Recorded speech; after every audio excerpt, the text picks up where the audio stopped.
Hallelujah. Hallelujah.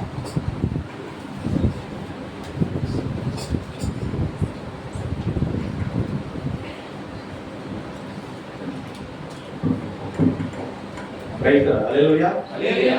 ஆண்டவராகிய இயேசு கிறிஸ்து நாமத்தினாலே Hallelujah. Hallelujah. யாவருக்கும் சிவபாதே சபை ஆல்பரமே சபை மக்கள் யாவருக்கும் ஆண்டவராகிய இயேசு நாமத்தினாலே இந்த மாலை வேளையிலே ஆண்டவராகிய இயேசு நாமத்தினாலே வாழ்த்து சொல்கிறேன். Hallelujah. Hallelujah. நாம் யாவரும் கூட எழுந்து ஆண்டவரை துதித்து ஸ்தோத்திரித்து கர்த்தரை மகிமைப்படுத்தி நாம் இந்த ராபோஜன ஆராதனை நடத்துகிறோம். நம்ம எழுந்து சோதரிக்கிறோம் சோதரிக்கிறோம் சோதரிக்கிறோம் சோதரிக்கிறோம் சோதரிக்கிறோம் சோதரிக்கிறோம் சோதரிக்கிறோம் வானாதி வானம் அப்ப கொள்ளாத தேவனே சர்வத்தையும் சிருஷ்டித்தவரே எங்கள் எஜமானனே அப்பா பாதாளத்தை ஜெயித்தவரே மரணத்தை ஜெயித்தவரே அப்பா உமக்கு கொடான சோதரம் சோதரம் சோதரம் சோதரம் சோதரம் சோதரம் ஹalleluya ஹalleluya ஹalleluya ஹalleluya ஹalleluya ஹalleluya ஹalleluya உம்மை துதிக்கிறோம் அப்பா உம்மை துதிக்கிறோம் ராஜாவே உம்மை துதிக்கிறோம் உம்மை போற்றுகிறோம் பா உம்மை வாழ்த்துகிறோம் ஆண்டவரே உம்மை வணங்குகிறோம் ஆண்டவரே உம்மை ஆராதிக்கிறோம் ஆண்டவரே ஜீவன் மேலன் தந்தவரே உம்மை அடியோடு ஸ்தோத்திரிக்கிறோம் ஸ்தோத்திரிக்கிறோம் ஹalleluya ஹalleluya ஹalleluya ஹalleluya ஹalleluya மனதார மனதார உம்மை ஸ்தோத்திரிக்கிறோம் ஸ்தோத்திரிக்கிறோம் ஸ்தோத்திரிக்கிறோம் ஸ்தோத்திரிக்கிறோம் துதியின் மத்திய வாசங்களோ துதியாதி துதியவரே துதிக்கு பார்க்கிறதே உம்மை ஸ்தோத்திரிக்கிறோம் ஆண்டவரே உம்மை நன்றியோடு ஸ்தோத்திரிக்கிறோம் ஆண்டவரே ஆத்துமநேசரே உம்மை நன்றியோடு ஸ்தோத்திரிக்கிறோம் ஸ்தோத்திரிக்கிறோம் ஸ்தோத்திரிக்கிறோம் ஸ்தோத்திரிக்கிறோம் ஸ்தோத்திரிக்கிறோம் ஸ்தோத்திரிக்கிறோம் ஸ்தோத்திரிக்கிறோம் அப்பா உமக்கு நன்றி செலுத்துறோம் ஆண்டவரே தேவகுமார ரத்தத்தை ஆட்டுக்குட்டிய ரத்தத்தை அப்பா தேவகுமார ரத்தத்தை இயேசுவின் ரத்தத்தை ஜடமுழுதுமாய் ஐயா ஜடமுழுதுமாய் இயேசுவின் ரத்தத்தை தெளிக்கிறோம் இயேசுவின் நாமத்தை செபிக்கிறோம் இயேசுவின் ரத்தத்தால ஜெயம் இயேசுவின் ரத்தத்தால ஜெயம் இயேசுவின் ரத்தத்தால ஜெயம் இயேசுவின் நாமம் மகிமைப்படுவதாக ஹalleluya ஹalleluya ஹalleluya ஆங்கள் நீரே வாஞ்சித்து கதற வண்ணமாய் ஐயா என் ஆத்துமமே நோக்கி கதறுதப்பா அப்பா பசி தாகமுள்ளவன் நீ நின்ன பசி தாகமுள்ளவன் பாக்கியவான் என்று சொல்கிறேயா பாக்கியவான் என்று சொல்கிறேன் அப்பா உமக்கு ஸ்தோத்திரம் ஐயா உமக்கு ஸ்தோத்திரம் சாயங்கால செய்யானே திருச்சி வெளியமரே பெறாமே கர்த்தாவே கொடுத்து கர்த்தர் உரைக்கிறதா என்று சொல்லி கர்த்தருடைய வார்த்தை கொடுத்தா ஸ்தோத்திரம் ஐயா உமக்கு நன்றி செலுத்துறோம் ஓ உமக்கு நன்றி செலுத்துறோம் ஓ உமக்கு நன்றி செலுத்துறோம் ஐயா நீர் உயர்வீர் அப்பா நீர் உயர்வீர் வானாதி வானம் கொள்ளாதவரே எங்கள் எஜமானனே ஆண்டவராய் இயேசுவே நீர் உயர்வீர் உம்முடைய ரத்தத்தின் நடுமா தெளிக்கிற கர்த்தாவே ஆத்துமா உம்முடைய பிள்ளைகளுக்கு சபை மக்களுக்கு ஆராதனைக்கு எதிராக கிரை செய்கிற எல்லா சத்துரு அந்தகார வல்லமை இயேசுவின் ரத்தத்தால் முறியடிக்கிறோம் இயேசுவின் நாமத்தில் கழுகுகிறோம் ஆமென் பாடல்களில் மையப்படுவீராக சங்கீத பகுதியில் மகிமைப்படுவீராக ஜெபத்திலே நீ மையப்படுவீராக செய்தியிலே நீ மையப்படுவீராக ராபோஜன ஆராதனை நீ மையப்படுவீராக ஐயா அதேதான் ஆராதனை எங்களுக்கு வேண்டாம் எங்கள் மத்தியில உயர வேண்டும் உயர வேண்டும் நாமம் மகிமைப்பட வேண்டும் இயேசுவே நாமம் உயர வேண்டும் கர்த்தருடைய நாமம் உயர வேண்டும் கர்த்தாவே நாங்கள் அங்கே தகப்பனே ஆராதனை ஆசீர்வதிப்பா நாங்கள் புறப்படுவது சமுத்திர தாழ்த்தி நீர் வர வேண்டும் உம் சமூக எங்களோடு இருக்க வேண்டும் உடைய நடத்துதலை அறிய வேண்டும் நித்தித்து அறிய வேண்டும் உடைய ஆசீர்வாதம் எங்களோடு வர வேண்டும் சபை மக்களை பார்க்க வேண்டும் கர்த்தாவே ஆராதனை கர்த்தாவே உமக்கு நாங்கள் செலுத்த வேண்டும் எங்கள் உள்ளத்தின் ஆழ்ந்து உமக்கு நன்றி பலிகளையும் துதி பலிகளையும் ஸ்தோத்திர பலிகளையும் ஏறெடுக்க வேண்டும் தாத்தி நாங்கள் செபித்து வந்தோம் பயணத்தில் நீர் வந்தீர் மக்களை காண முகமுகமாய் பார்க்க காண கிருபை செய்தீர் ஆராதனை உங்களுடைய கருத்து நாம் கொடுக்கிறோம் ஆண்டவர் பொறுப்படுத்திக் கொள்ளும் வர வேண்டிய பிள்ளைகளை கர்த்தாவே துரிதமாய் என் தேவன் கொண்டு வந்து சேரக்கூடியாக தாழ்மையாக ஜெபிக்கிறோம் ஆராதனை ஒப்பு கொடுக்கிறோம் சகல துதியும் கனமும் மகிமையும் உங்களுக்கு நாங்கள் செலுத்துறோம் ஆண்டவராகிய இயேசுவின் நாமத்தினாலே ஆமென் ஆமென் ஹல்லேலூயா. நாம் உட்கார்வோம் தொடர்ந்து சகோதரர் பாடல் பாடுவார்.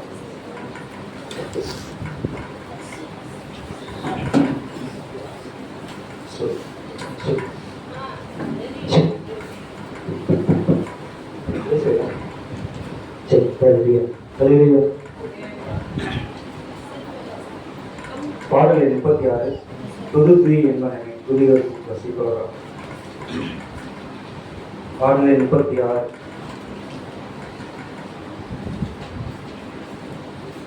துதி துதி என் மனமே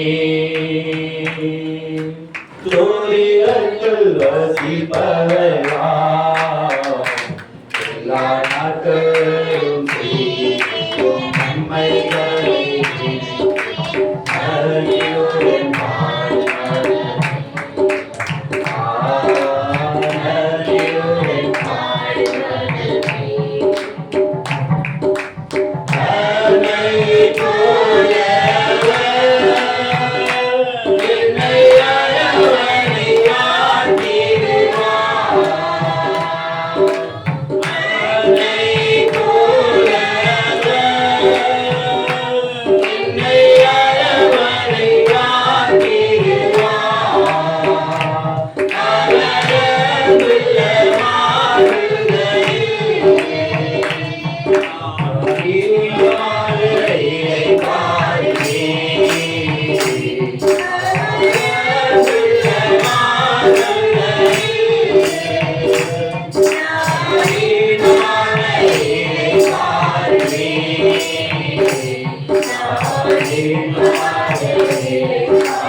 கர்த்தர் நாமத்துக்கு ஸ்தோத்திரம்.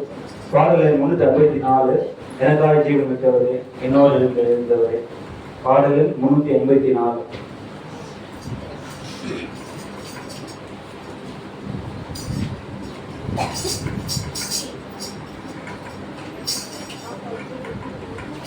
எனக்காக ஜீவன் விட்டவரே, என்னோடு இருந்தவரே. எனக்காக ஜீவன் விட்டவரே, என்னோடு இருந்தவரே. என்னை வழி நடத்துவாரே, என்னை சந்திக்க வந்திடுவாரே. என்னை வழி நடத்துவாரே, என்னை சந்திக்க வந்திடுவாரே. ஏசனாருமே போதுமே, ஏசனாருமே போதுமே. என்ன நாயிலுமே, என்ன நாயிலுமே, என்ன நாயிலே ஏசு போதுமே. பிதாசி சாதனை தேடித்தாரோ, அதே மலாக வந்திடுவே. பிதாசி சாதனை தேடித்தாரோ, அதே மலாக வந்திடுவே. உலகமும் ஆவித்தரும் மயங்கித்தாரோ, மயங்கினாக முன்னேறுவே. உலகமும் ஆவித்தரும் மயங்கித்தாரோ, மயங்கினாக முன்னேறுவே. ஏசு போதுமே, போதுமே, ஏசு போதுமே, போதுமே. என்ன நாளிலுமே, எங்கே நாளிலுமே, என்ன நாளிலே ஏசு போதுமே.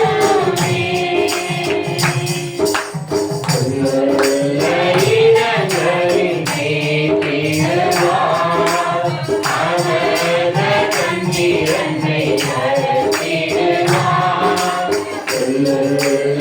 இனங்களின் மேய்த்திடுவார், அவரது கண்ணீரன்னை நடத்திடுவார். ஆத்துமாவை தினம் கேட்டிடுவார், மரண பள்ளத்தாக்கி காட்டிடுவார். ஆத்துமாவை தினம் கேட்டிடுவார், மரண பள்ளத்தாக்கி காட்டிடுவார். ஏசு போதுமே, போதுமே, ஏசு போதுமே, போதுமே. என்ன நாளிலுமே, என்ன நாளிலுமே, என்ன நாளிலே ஏசு போதுமே. மனிதனை கைவிட்டாரோ, ஆயேசமருகி மாறிட்டாரோ. மனிதனை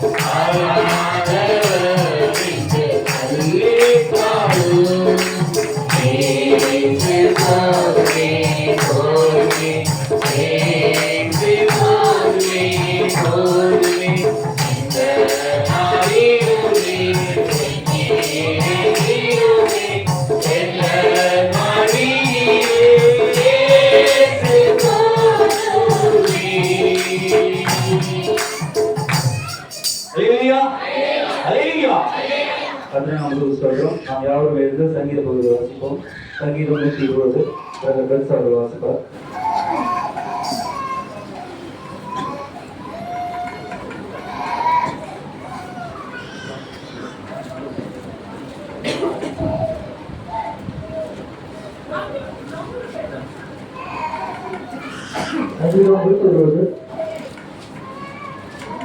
என் நடுக்கத்திலே கர்த்தரை நோக்கி கூப்பிட்டேன், அவர் எனக்கு எதை கொடுத்தார்.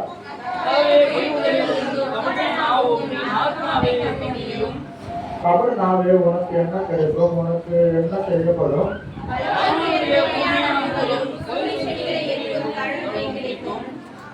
ஐயோ, நான் மோசத்திலே சந்தித்த போது கிழக்கையின் கூடாரங்களை அண்டையிலே குடிந்தவர்களை போலும்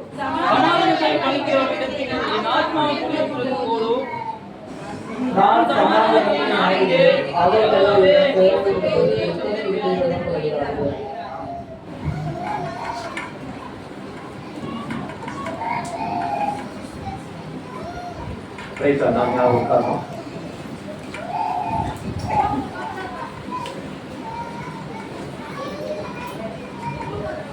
அல்லேலூயா. கர்த்தர் நல்லவர். ஆமென். ஆமென். கர்த்தர் நல்லவர். கர்த்தருடைய நாமம் மகிமைப்படுவதாக. கர்த்தருக்கு கொடானுபடி ஸ்தோத்திரம். அல்லேலூயா. அல்லேலூயா. இன்னைக்கு காலையில ஜெபம் பண்ணி பிரேயர் பண்ணி எழுச்சி அடுத்த காலைல வந்து ஆராதனை இருக்கு. ஆனா அந்த ஆராதனை நடக்கிறதுக்கு முன்பதாக நம் பால் கிழமணி பாசத்திற்கான எண்ணங்கள் எனக்குள்ளாக அப்படியே ஓடிக்கொண்டு அல்லேலூயா. அவர்கள் அந்த எண்ணங்கள் அதாவது ஓடிக்கொண்டிருக்குது. பால் கிழமணி பாசம் வந்து அப்படியாக ஊழியக்கார மீட்டிங்கும் ஒரு 10 வருஷத்துக்கு மேல இருக்கும். அப்படியாக போன் மூலமாக பேசும்போதும் முகத்தை பார்க்கல, ஆனா போன் மூலமாக பேசும் போதும் அவர் மேல இருக்கிற ஒரு சகோதர ஸ்நேகத்தினால அல்லேலூயா, அவர் மேல ஒரு சகோதர ஸ்நேகத்தினாலும் நீங்க அடியன் மனைவி அவரை வந்து பார்த்துட்டு போது எப்படியும் வந்து நினைக்கும் போது வந்து பார்த்துட்டு போவோம், பேசிப்போம். இந்த கொரோனா காலத்துல கூட பார்த்துப்போம், பேசிப்போம். இந்த மாதிரிலாம் இருக்குது. அந்த எண்ணங்கள் எனக்கு ஓடிக்கொண்டிருக்கிறது. அல்லேலூயா. சகோதர ஸ்நேகத்தின் விதமாக அந்த எண்ணங்கள் ஓடிக்கொண்டிருக்கும் போது ரொம்ப துக்கமாக உள்ளம் ஆவி உடையப்பட்டு ரொம்ப துக்கமாக இருக்கும். காலையில் ஆராதனை இருக்கும்போது கூட அவரை பற்றி சபையில கொஞ்சம் பேசுறேன். மெயின் என்னன்னு கேட்டீங்கன்னா ரொம்ப ரொம்ப முக்கியமானா அந்த அன்பு, அந்த சகோதர ஸ்நேகம் நான் வந்து என்னை உங்களுக்கு கொண்டு வந்தது. முதலாவதாக அவரை அதாவது ஊழியக்கார குடும்பத்தை நேசிச்சு அவர் குடும்பத்தை நேசித்ததுமாக முதல்ல அவரை தான் பார்த்தோம், பேசுவோம். இந்த செய்தியின் அடிப்படையில, வாக்கின் அடிப்படையில, சத்தியத்தின் அடிப்படையில ஒரு ஸ்நேகம் உண்டாச்சு. அவருடைய பிள்ளைகள் நீங்க அவர் மேல இருக்க அந்த சகோதரர் மேல இருக்க அந்த ரொம்ப சாந்தமான ஒரு எதுவுமே தூக்கி எடுத்து பேச மாட்டாரு. ரொம்ப சாந்தமா அவர் வந்து பேசுவாரு. அணுகுமுறை எல்லாம் ரொம்ப நம்மளை கவர்ந்தது. அவரு பிள்ளைகள் நீங்க. ஆனா அப்படினால உங்களை பார்க்கும்படியாக என்னை நெருக்கி ஏவி ரக்கப்படுவது நிறுத்தி இருக்கு. உங்க மேல இருக்கிற ஒரு அன்பு, அவர் மேல இருக்கிற அந்த அன்பு, அதே உங்க மேல இருக்கிற ஒரு அன்பும் உங்க ஆத்மா மேல இருக்க பாரமா இருக்கிறதுனால கொண்டு வந்து நிறுத்தி இருக்கு. என்னால ஒண்ணும் பண்ண முடியாது, என்னால எதுவுமே செய்ய முடியாது. உங்க அன்பு தான் என்ன நிறுத்தம். நீங்க கொடுக்கிற சப்போர்ட் தான் இது நிறுத்தம். காரணம்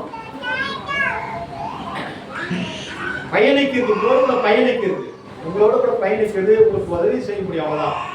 ஊழியத்திற்குமாக உதவி செய்ய முடியும், ஆலோசனை கொடுக்க முடியும், ஊழியத்திற்கும் உதவி செய்ய முடியும். ஊழியத்திற்காக ஊழியக்கார அனுப்பி கூட்டத்தை நடத்துறதுக்கு தான் முடியும். வேற என்ன பண்ண முடியாது. யாராவது என்ன பேசலாம், பரவாயில்ல, என்ன பேசலாம், சொல்லலாம்.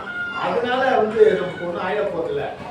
ஏன்னா தேவனுடைய வார்த்தையை நம்ம சுமக்கும் போது, கர்த்தருடைய வார்த்தையை கர்த்தருடைய ஊழியம் செய்யும் போது, கர்த்தருடைய வார்த்தை சுமக்கும் போது, கர்த்தருக்காக நம்ம ஏதாவது செய்யும் போது கண்டிப்பா ஏதாவது விமர்சனம் வரதான் செய்யும். அந்த விமர்சனத்துல ஆண்டுடைய வார்த்தைக்காக அவங்க மேல இருக்கிற அன்புக்காக தாங்கிக்கிறோம். அல்லேலூயா.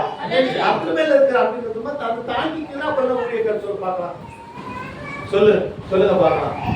அவர் நிமித்தமா அவர் நமக்கு பட்ட நிந்தை, அவர் பட்ட அவமானம், அவர் நமக்காக ஜீவன் விட்டது, நமக்காக பகவத்து இறங்கி வந்தது, எவ்வளவு காரியங்களை கர்த்தர் நமக்கு செய்திருக்காரு இல்லையா?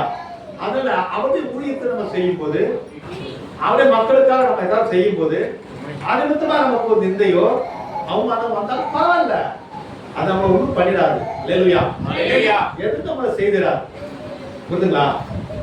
உங்களை உங்க முன்னாடி என்ன நிக்க வச்சிருக்காரு கர்த்தர் தான். நான் ரொம்ப கர்த்தருக்கு பயப்படுறேங்க. நீங்க என்ன நினைச்சாலும் சரிதான், நான் தேவனுக்கு ரொம்ப பயப்படுறேன்.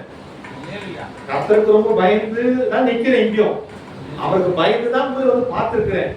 ஏன்னா அவரை ஊழியத்தை செய்யறோம். ஏன்னா எதுவும் தவறுகள் வந்துடக்கூடாதுன்னா, மிஸ்டேக் எதுவும் அவருடைய நாமம் தூஷிக்கப்படக்கூடாது, மிஸ்டேக் எதுவும் வந்துடக்கூடாது. தவறு எனக்கு தெரியாது, நான் படிக்காதவன், நான் ஒரு பேதை. அவர் எனக்கு ஆலோசனை கொடுக்கணும். அவர் என்ன உங்களை தொடர்ந்து பார்க்கறதுக்கு அவர் எனக்கு ஒரு அனுமதி கொடுக்கணும். அவர் எனக்கு உதவி செய்யாம அவருடைய ஊழியம், என்னுடைய ஊழியம் இல்ல, கர்த்தருடைய ஊழியம். நீங்க கர்த்தருடைய பிள்ளைகள். புரியுதுங்களா? நீங்க கர்த்தருடைய பிள்ளைகள். இது கர்த்தருடைய ஊழியம். அவரு அனுமதிக்காம நான் எப்படியா வர முடியும்? நான் எப்படி உங்களை பார்க்க முடியும்? ஆனா எனக்காக நீங்க பிரேயர் பண்ணணும். அல்லேலூயா. நான் உங்களை நேசிக்கிறேன். நான் உங்களை நேசித்தபடினால தான் நான் இங்க வந்திருக்கிறேன். நான் உங்களுக்காக ஜெபிக்கிறேன். என்னால என்ன பண்ண முடியும் அப்படின்னா, உங்களுக்கு பிரேயர் பண்ண முடியும், ஆவிக்குரிய ஏதாவது உதவி செய்ய முடியும். எவ்வளவு நாள் செய்ய முடியும்? எவ்வளவு நாள் செய்ய முடியும்? கொஞ்சம் நாள் செய்ய முடியும். ஏன்னா நாம் ஒரு ஸ்தாபனம் அல்ல, எனக்கு ஒரு சபை இருக்குது. ஆனாலும் எப்படி இங்க வந்தனா, நான் ஊழியக்காரர் நேசித்தபடினால, அவர் மேல் அன்பு கொடுப்பனால, அவருக்கு நான் ஏதாவது செய்ய முடியுமானா இப்படிதான் நான் ஏதாவது உங்களுக்கு உதவி செய்ய முடியுமே தவிர வேற எதையும் என்னால ஒன்றும் செய்ய முடியாது. புரிஞ்சுக்கிட்டீங்களா? புரிஞ்சுக்கிட்டீங்களா? உணர்றீங்களா? கர்த்தர் நல்லவர் என்பதை யோசித்து பாருங்க. நீங்க அவர் மேல வைக்கிற அன்பு, அவர் மேல வைக்கிற விசுவாசம் வீண் போகாது. ஒரு மனமா இருந்தாதான் எதுவும் செய்ய முடியும். ஒற்றுமையா இருந்தாதான் எதுவும் பண்ண முடியும். ஒரு மனம் இந்த இடத்துல இல்ல, ஒற்றுமை நம்ம இடத்துல இல்லைன்னா நம்மள ஒன்றும் செய்ய முடியாது. தோல்விதான் நமக்கு கிடைக்கும். அதே வேளையில நீங்க இயேசுவுக்காக, இயேசு அவர் நாமம் மதுரமான நாமம், மதுரமான நாமம். இயேசுவே நாமம் மதுரமான நாமம். அல்லேலூயா. அந்த அன்பு உங்கள்கிட்ட இருக்குமானா நீங்க ஒற்றுமையா இருப்பீங்க, ஐக்கியமா இருப்பீங்க. நான் ஒன்றும் கொண்டு வந்ததும் போல கொண்டு போகும்போதும் போகிறது இல்லை. ஆனா நீங்க உங்களை தேவ சமூகங்களை தாழ்த்தி கொண்டு நீங்க ஜெபிக்கும் போது உங்களுக்கு கர்த்தர் உதவி செய்ய நல்லவராய், நல்லவராய், கிருபை உள்ளவராய், ஜீவிக்கிறவராய் இருக்கிறார். அல்லேலூயா. மத்தியில் இருக்கிறார். ஆமென். கர்த்தர் நல்லவர். அல்லேலூயா. நாம் துரிதமாக கோரஸ் போயிட்டு அதுக்கப்புறம் செய்திக்கு போனோம். செய்திக்கு போயிட்டு பிறகு அதுக்கு பிறகு சகோதரர்களே சந்திச்சு ஒரு அரை மணி நேரம் அவரோட டிஸ்கஸ் பண்ணிட்டு அதுக்கப்புறம் நாங்க கலந்து போனோம். அல்லேலூயா. கர்த்தர் நல்லவர். ஆமென். அல்லேலூயா. ஒரு கோரஸை பாடி நான் செய்தியாளனை வர சொல்றேன். முன்னே செல்வோம் நாம் எல்லோரும், செல்லும் நாளிடுவே, இன்னும் கொஞ்சம் செல்வோம், இயேசு பக்கம் நிற்போம், முன்னே செல்லுவோம், செல்லுவோம் நம் இயேசுவுடனே,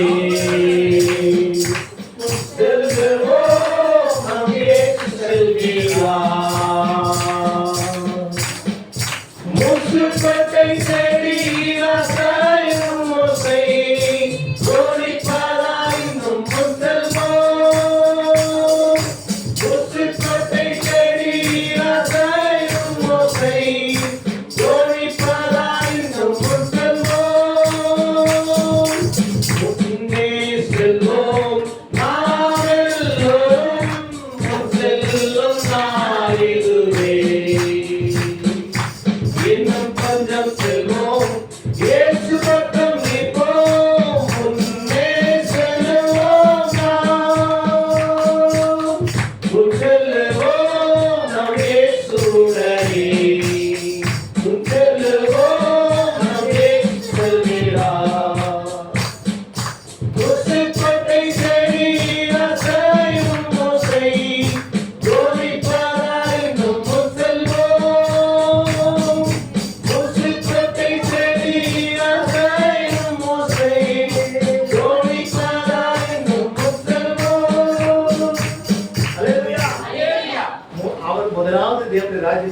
நீதி தேடுங்கள், அவைகளோடு எல்லாம் வந்து கூட்டி கொடுக்கப்படும். அல்லேலூயா. ஆண்டவர் எப்படி இருக்கிறார்? வார்த்தையா இருக்கிறார். ஆண்டவர் எப்படி இருக்காரு? வார்த்தையா இருக்கார். அந்த வார்த்தையாதான் சகலத்தையும் உண்டு பண்ணினார். அதான் புரியுதுங்களா? ஆனபடினால அந்த வார்த்தையை நீங்க பிடிச்சுக்கிட்டீங்கன்னா, அவருடைய வார்த்தையை நீங்க பிடிச்சுக்கிட்டீங்கன்னா உங்களை ஸ்டாண்ட் பண்ண அல்லேலூயா, உங்களை உறுதிப்படுத்த அல்லேலூயா. எல்லாவற்றையும் காட்டும் கர்த்தர் அவருடைய வார்த்தையை மகிமைப்படுத்தி இருக்கிறார். அல்லேலூயா. ஆனபடினால நம்ம வார்த்தைக்கு நாம் கடன் கொடுப்போம். வார்த்தையை நம்ம கேட்டு வார்த்தையை நம்ம நடக்கும் போது அவர் சொன்னார், பவுல் சொன்னார், என் பிள்ளைகள் வார்த்தையிலே அவர் வளர்ந்தார்கள், வார்த்தையில நிலைத்திருக்கார்கள் சொல்லும்போது நான் ரொம்ப மகிழ்ச்சியா இருக்கேன்னு சொன்னார். அல்லேலூயா.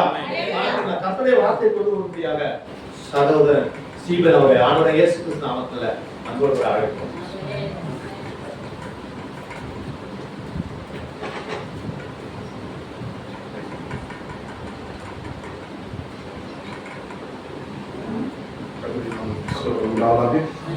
இந்த மாலை நேரத்திலே மிகவும் இனிமையான நேரம், நமக்கு ஒரு மகிழ்ச்சியான நேரம் இருக்குமே. ஆனால் அது கர்த்தருடைய சமூகம் தான் பிரியமானது. எங்க போனாலும் தொல்லைகள் இருக்கிறது, பிரச்சனைகள் இருக்கிறது, சூழ்நிலை இருக்கிறது. ஆனாலும் கர்த்தருடைய சமூகத்தில் மட்டுமே மகிழ்ச்சி இருக்கிறது. கர்த்தருடைய நாமத்துக்கே ஸ்தோத்திரம் உண்டாவதாக. நாம் எழுந்து நின்று வேதத்திலிருந்து வசனத்தை வாசிப்போம்.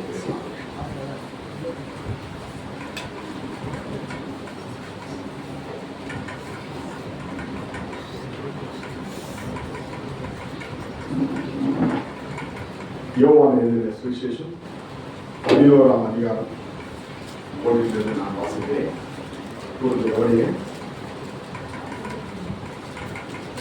மரியாளும் அவள் சகோதரியுமாகிய மார்த்தாலும் இருந்த பெத்தானியா கிராமத்தில் உள்ளவனாகிய லாசரு என்னும் ஒருவன் வியாதிப்பட்டிருந்தான்.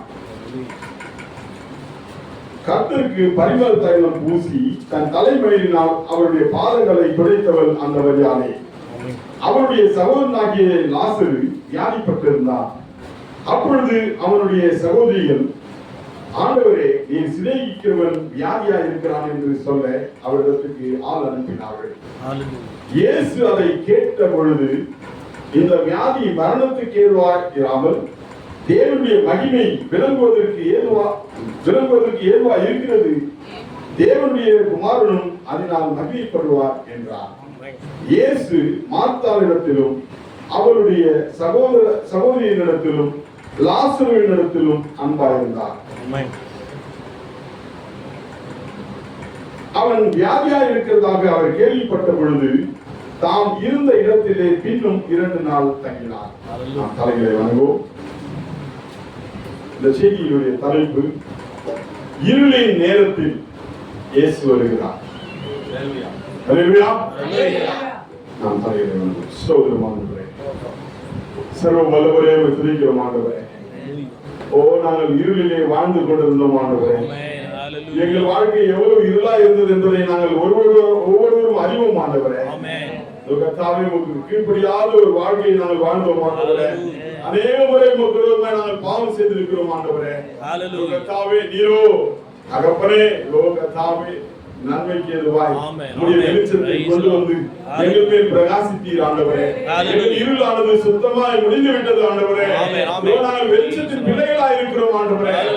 எங்கள் வெளிச்சத்திலே அநேக வெளிச்சம் காணும்படியாய் கிறிஸ்துவினுடைய கர்த்தாவே வெளிச்சத்தை நாங்கள் உடையவர்களாய் இருக்கிறோம். கர்த்தாவே, இந்த அருமையான நேரத்திலே தகப்பனே, கர்த்தாவே, உமக்கு நன்றி செலுத்துகிறோம் ஆண்டவரே. வரும்படியாய் நின்று பேசும்படியாய், ஜனங்களோடு நீர் தொடர்பு கொள்ளும்படியாய், மீட்கப்பட்ட இந்த ஜனங்களுக்கு நீர் நன்மை செய்யும்படியாய், அடியேன் இந்த காட்சியிலிருந்து விலகும்படியாய், கர்த்தாவே, நீர் பேசும்போது கர்த்தாவே, அவருடைய மனவாளன் அவர்களோடு பேசும்போது உண்டாயிருக்கிற இன்பம், நிம்மதி, கர்த்தாவே, இளைப்பாறுதல், சமாதானம் அவர்களுக்கு உண்டாயிருக்கும் ஆண்டவரே. அருமையான நேரத்திலே எங்களை தாழ்த்தி செபிக்கிறோம் ஆண்டவரே. நீரே கர்த்தாவே நின்று பேசும்படியாய் உபயோகிக்கிறோம் ஆண்டவரே. நான் அல்ல, நீர் பேசும். ஆமென். கர்த்தராகிய இயேசு கிறிஸ்துவின் நாமத்தினாலே ஆமென். ஆகியோர் செபிக்கிறோம் ஆண்டவரே. ஹalleluya. நீ உட்காரலாம். கர்த்தருடைய நாமத்துக்கு ஸ்தோத்திரம் உண்டாவதாக. இந்த செய்தியினுடைய தலைப்பு, இருளின் நேரத்திலே, the darkest time. இருளின் நேரத்திலே இயேசு வருகிறார் என்பதுதான்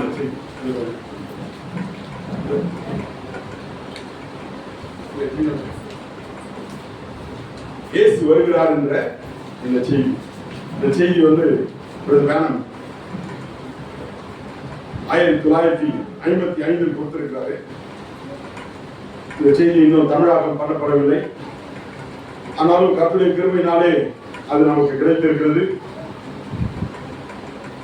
மிகவும் ஒரு அருமையான செய்தி. நாம் பயபக்தியோடு இந்த 1 மணி நேரம் 45 minutes or 1 hour நீங்கள் இருக்கும்படியாக நான் கேட்டுக்கொள்கிறேன். மனிதர்களுடைய வாழ்க்கையில் இன்பமான நேரம் உண்டு, துன்பமான நேரம் உண்டு, மகிழ்ச்சியான நேரம் உண்டு, இருள் சூழ்ந்த நேரம் உண்டு.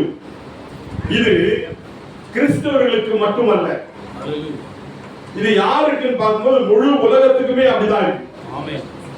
பாருங்க, ஆனாலும் எப்படி தப்பிப்பது, இந்த சூழ்நிலையிலிருந்து எப்படி வெளியே வருவது என்று உலகத்தாருக்கு தெரியாது. ஆனாலும் ஒரு வழியை இயேசு கிறிஸ்து உங்களுக்கும் எனக்கும் உண்டாக்கி வைத்திருக்கிறார். அல்லேலூயா. அந்த வெளிச்சத்தின் நேரம், இருளின் நேரத்திலே தேவன் வெளிச்சத்தை கொண்டு வந்து பிரகாசித்து நம்முடைய வாழ்க்கையை முற்றிலுமாக மாற்றி அமைக்கிறார். அல்லேலூயா. நீங்க எப்படிப்பட்ட இருட்டான கும்முன்னு இருட்டா இருக்கிற ஒரு ரூம்ல கூட ஒரு வெளிச்சத்தை போட்டீங்கன்னா இருள் காணாம போயிடும். ஆனா ஒரு வெளிச்சமான இடத்துல என்ன எப்படிப்பட்ட இருளை நீங்க கொண்டு வந்தாலும் அதுக்காக செல்லுபடி ஆகாது. ஆமென். அதுபோல நாம் வெளிச்சத்தின் பிள்ளைகளா இருக்கிறோம்.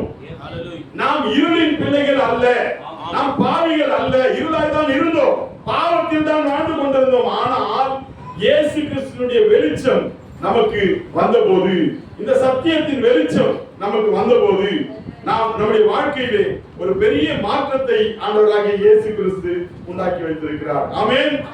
அநேக சூழ்நிலை வழியாகத்தான் நாம் வாழ்கிறோம். பாருங்க, உலகத்தானுக்கு என்ன சோதனை இருக்குதோ அதான் நமக்கு இருக்குது, நமக்கு என்ன சோதனை இருக்குதோ அதுதான் உலகத்தானுக்கு இருக்கு. ஆனாலும் இந்த சோதனைகளில் நீங்கள் தேவனை மகிமைப்படுத்துகிறீர்களா என்று தேவன் பார்ப்பார். பாருங்க, உங்க வாழ்க்கையில நீங்க வாழுற இந்த சின்ன வாழ்க்கையில நீங்க தேவனுக்கு மகிமையா வாழுறீங்களான்னு மட்டும்தான் தேவன் பார்ப்பார். அப்படியானால் அவர் நிச்சயமாக உங்கள் ரட்சகராக இருக்கிறார். அல்லேலூயா. நிச்சயமாக உங்கள் மனவாளனாக இருக்கிறார். நிச்சயமாக ஆபத்து காலத்திலே அனுகூலமான துணைன்னு சொன்னார் பாத்தீங்களா, அந்த வார்த்தையை நிறைவேற்ற அவர் தேவனா இருக்கிறார். நிச்சயமாக தேவன் தம்முடைய வார்த்தையை விட்டு கொடுக்கிறதே இல்லைங்க. வானம் ஒழியும் பூமி ஒழியும், அவருடைய வார்த்தையின் ஒரு எழுத்தின் ஒரு உறுப்பு அவமாய் போகாது என்று வேதவசனம் சொல்கிறது. அல்லேலூயா. எனவே அந்த வார்த்தையை நாம் சுமந்து கொண்டிருக்கிறதுனாலே, நீங்கள் ஒவ்வொருவரும் சுமந்து கொண்டிருக்கிறதுனாலே நீங்கள் வெளிச்சத்தின் பிள்ளைகள் என்று அழைக்கப்படுகிறீர்கள். நம்முடைய வாழ்க்கையிலும் அநேக இருள் சூழ்ந்த நேரங்கள் வருகிறது. ஆனாலும் தேவன் நம்மோடு கூட இருக்கிறபடியால் நாம் அதை குறித்து கவலைப்பட வேண்டிய அவசியமே கிடையாது. ஏன்? நமக்குள்ள வெளிச்சம் இருக்கிறது. உங்கள் வெளிச்சம் மனுஷன் முன்பே பிரகாசிக்க கடவுள் சொன்னாரா? அப்ப உங்களுக்குள்ள வெளிச்சம் இருக்குதா இல்லையா? கண்டிப்பா உங்களுக்குள்ள இருக்குது ஒரு வெளிச்சம். அந்த வெளிச்சம் தான் ஆண்டவராகிய இயேசு உலக தோற்றத்தின் முன்பாகவே அவர் கொண்டிருந்த வெளிச்சம். அந்த வெளிச்சத்தை தான் உங்களுடைய பாகமா வச்சிருக்காரு. பாருங்க, பிரதர் மேனன் சொல்றாரு, பாருங்க, அநேக குடும்பத்தில் இந்த செய்தியில சொல்றாரு, நிறைய காரியம் பேசுறாரு. சொல்றாரு, துக்கமும் நிறைந்துதான் வாழ்க்கை, ஆனால் மிகப்பெரிய துக்கத்தினால் ஒரு தனி நபரோ அல்லது குடும்பமோ பாதிக்கப்பட்டு மீள முடியாமல் கஷ்டப்படும் போது அதுதான் இருளான நேரம். இந்த இருளான நேரம் என்னன்னா, இந்த வாழ்க்கையில் ஹியூமன் லைஃப், மனித வாழ்க்கையில அது அவிசுவாசி ஆனாலும் விசுவாசி ஆனாலும் ஒரே மாதிரி சூழ்நிலையில் இருப்பதில்லை. வாழ்க்கை அப் அண்ட் டவுனா தான் இருக்கு. திடீர் நல்ல நேரம் இருக்கு, கெட்ட நேரம் இருக்கு, சந்தோஷம் இருக்கு, துக்கம் இருக்கு, எல்லாம் இருக்கு. சந்தோஷம் துக்கம் நிறைந்துதான் வாழ்க்கை. ஆனால் மிகப்பெரிய துக்கத்தினால் ஒரு தனி நபரோ அல்லது குடும்பமோ பாதிக்கப்பட்டு மீள முடியாமல் கஷ்டப்படும் போது அதுதான் இருளான நேரம். அந்த இருளான நேரத்துல நீங்கள் தேவனை தேடுகிறீர்களா என்று தேவன் பார்ப்பார். அதுக்குதான் சூழ்நிலைகளை தேவன் சில நேரத்தில் அனுமதிக்கிறார். பாருங்க, இப்போ திடீரென்று ஒரு குடும்பத்தில் ஏதோ ஒரு ஆக்சிடென்ட் ஆகுதோ, இல்ல வியாதி வருதோ, இல்ல ஒரு ஹார்ட் அட்டாக் வருதோ, ஒரு மரணம் வருதோ, அல்லது தாய் தகப்பன் மரணம் வருதோ, ஏதோ ஒன்று ஜனங்கள் மத்தியில் நடந்து கொண்டு தான் இருக்கிறது. அது நிகழ்ந்து கொண்டுதான் இருக்குது. நம்ம குடும்பத்துல மட்டும் நடக்கல, எல்லா குடும்பத்திலும் நடக்குது, எல்லா ஊர்லயும் நடக்குது, எல்லா உலகம் பூரா நடக்குது, நடந்து கொண்டுதான் இருக்கிறது.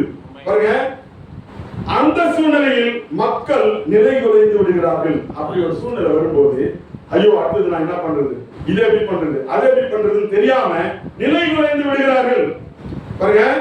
ஆனால் ஒரு உண்மையான விசுவாசிக்கோ நம் தேவன் இருளான நேரத்தில் நம்மோடு கூட நடந்து அந்த சூழ்நிலையிலிருந்து நம்மை விடுவிக்கிறார். அல்லேலூயா. எல்லாம் அந்த சூழ்நிலை நமக்கு வந்து எல்லாரும் தான் வருது, நமக்கும் வருது. ஆனாலும் தேவன் நம்மை கைவிடுகிற தேவன் அல்ல. அந்த நேரத்துல தான் தேவன் உங்களுக்கு துணை நிற்பார் பாருங்க. ஏன்னா ஏன் அவர் துணை நிற்கிறார்னா he cares for you.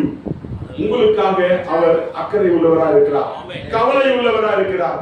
நீங்க கூட அநேக சூழ்நிலை நம்ம என்ன பண்றோம், பாவம் பண்ணிடுறோம், தவறு பண்ணிடுறோம், அநேக மிஸ்டேக்ஸ் பண்ணிடுறோம் ஆண்டவர் சொல்லுமா. ஆனாலும் இவன் இந்த தப்பு செஞ்சான்னு சொல்லி அவர் தண்டிக்கிறது இல்ல. நம்ம அவர் புரிஞ்சுக்கணும். அவர் என்ன பண்றாரு, நம்முடைய பாவங்களை அவர் மன்னிச்சு நம்ம மேல இருக்கிற பாசத்தின் நிமித்தம், நம்ம மேல இருக்கிற அன்பின் நிமித்தம் அவர் என்ன பண்றாரு, நம்முடைய மிஸ்டேக் எல்லாம் அவர் மறந்துட்டு மன்னிச்சுட்டு முதலாவது நம்மை காத்து கொண்டிருக்கிறார். பிரியமானவர்களே பாருங்க, அந்த மாதிரி இருளான நேரத்துல தான் இயேசு கிறிஸ்து என்ன பண்ணுவாரு, உங்களோடு கூட நடப்பார். ஒரு மனுஷன் தன்னுடைய வாழ்க்கை பாதையை திரும்பி பார்த்துட்டு ஆண்டவர்கிட்ட கேட்கிறான், ஆண்டவரே நான் இந்த பாதையை வாழ்க்கை பூரா நான் நடந்து வந்தேன், என் கூடவே நீங்க நடந்து வந்திருக்கிறீங்க. உங்க காலுடைய ஸ்டெப்ஸ் இருக்குது, என் காலுடைய ஸ்டெப்ஸ் இருக்குது. ஒன்னா நடந்து வந்துட்டே இருந்து ரெண்டு பேரும் நடந்து வந்திருக்கோம் ஒன்னா. ஆனா இந்த என்னுடைய ஆபத்தான நேரத்துல மட்டும் உங்க ஒரு ஸ்டெப் தான் இருக்குது, இன்னொரு ஸ்டெப் காணுமே அப்படின்னு சொல்லி அவன் கேட்கிறான். ஏன் ஆண்டவர் என்னை விட்டுட்டீங்க, என்னை ஏன் விட்டுட்டு போனீங்கன்னு சொல்லி அவன் கேட்கிறான். அப்ப அவனுக்கு ஆண்டவர் சொல்றாரு, அது உன் ஸ்டெப் இல்லடா, அது என்னுடைய படிகள், என்னுடைய அடிகள், என்னுடைய ஸ்டெப்ஸ். அது உன்னை நான் தூக்கிக்கிறேன், நான் நடந்தேன் அப்படின்னு சொல்றேன். ஆமென். உங்களுடைய ஆபத்தான இருள் சூழ்ந்த நேரத்துல உங்களை தூக்கிக்கின்னு யாராலுமே நடக்க முடியாதுங்க. உங்க தகப்பனால கூட நடக்க முடியாது, தாயால நடக்க முடியாது, நீங்க நேசிக்கிற உங்க பிள்ளை யாராலுமே நடக்க முடியாது. ஒரே ஒருத்தர் தான் உங்களுக்கு உதவி செய்ய முடியும், அவர்தான் கர்த்தராகிய இயேசு கிறிஸ்து. அவரை நேசித்து தான் நாம் இங்க அமர்ந்து கொண்டிருக்கிறோம். நம்முடைய ஆரம்பம் முதல் முடிவு வரை ஃபுல் மேப்பிங் அவர் கையில இருக்கு. நம்முடைய வாழ்க்கை எப்படி போவோம் அப் அண்ட் டவுன்ஸ் அவருக்கு தெரியும். தெரிஞ்சதுனாலதான் அவர் உங்களை இவ்வளவா நேசிக்கிறார். அதனால நீங்க கவலைப்பட வேண்டிய அவசியமே இல்லை. மரணம் என்பது எல்லாருக்கும் தான் நிகழப்போகுது.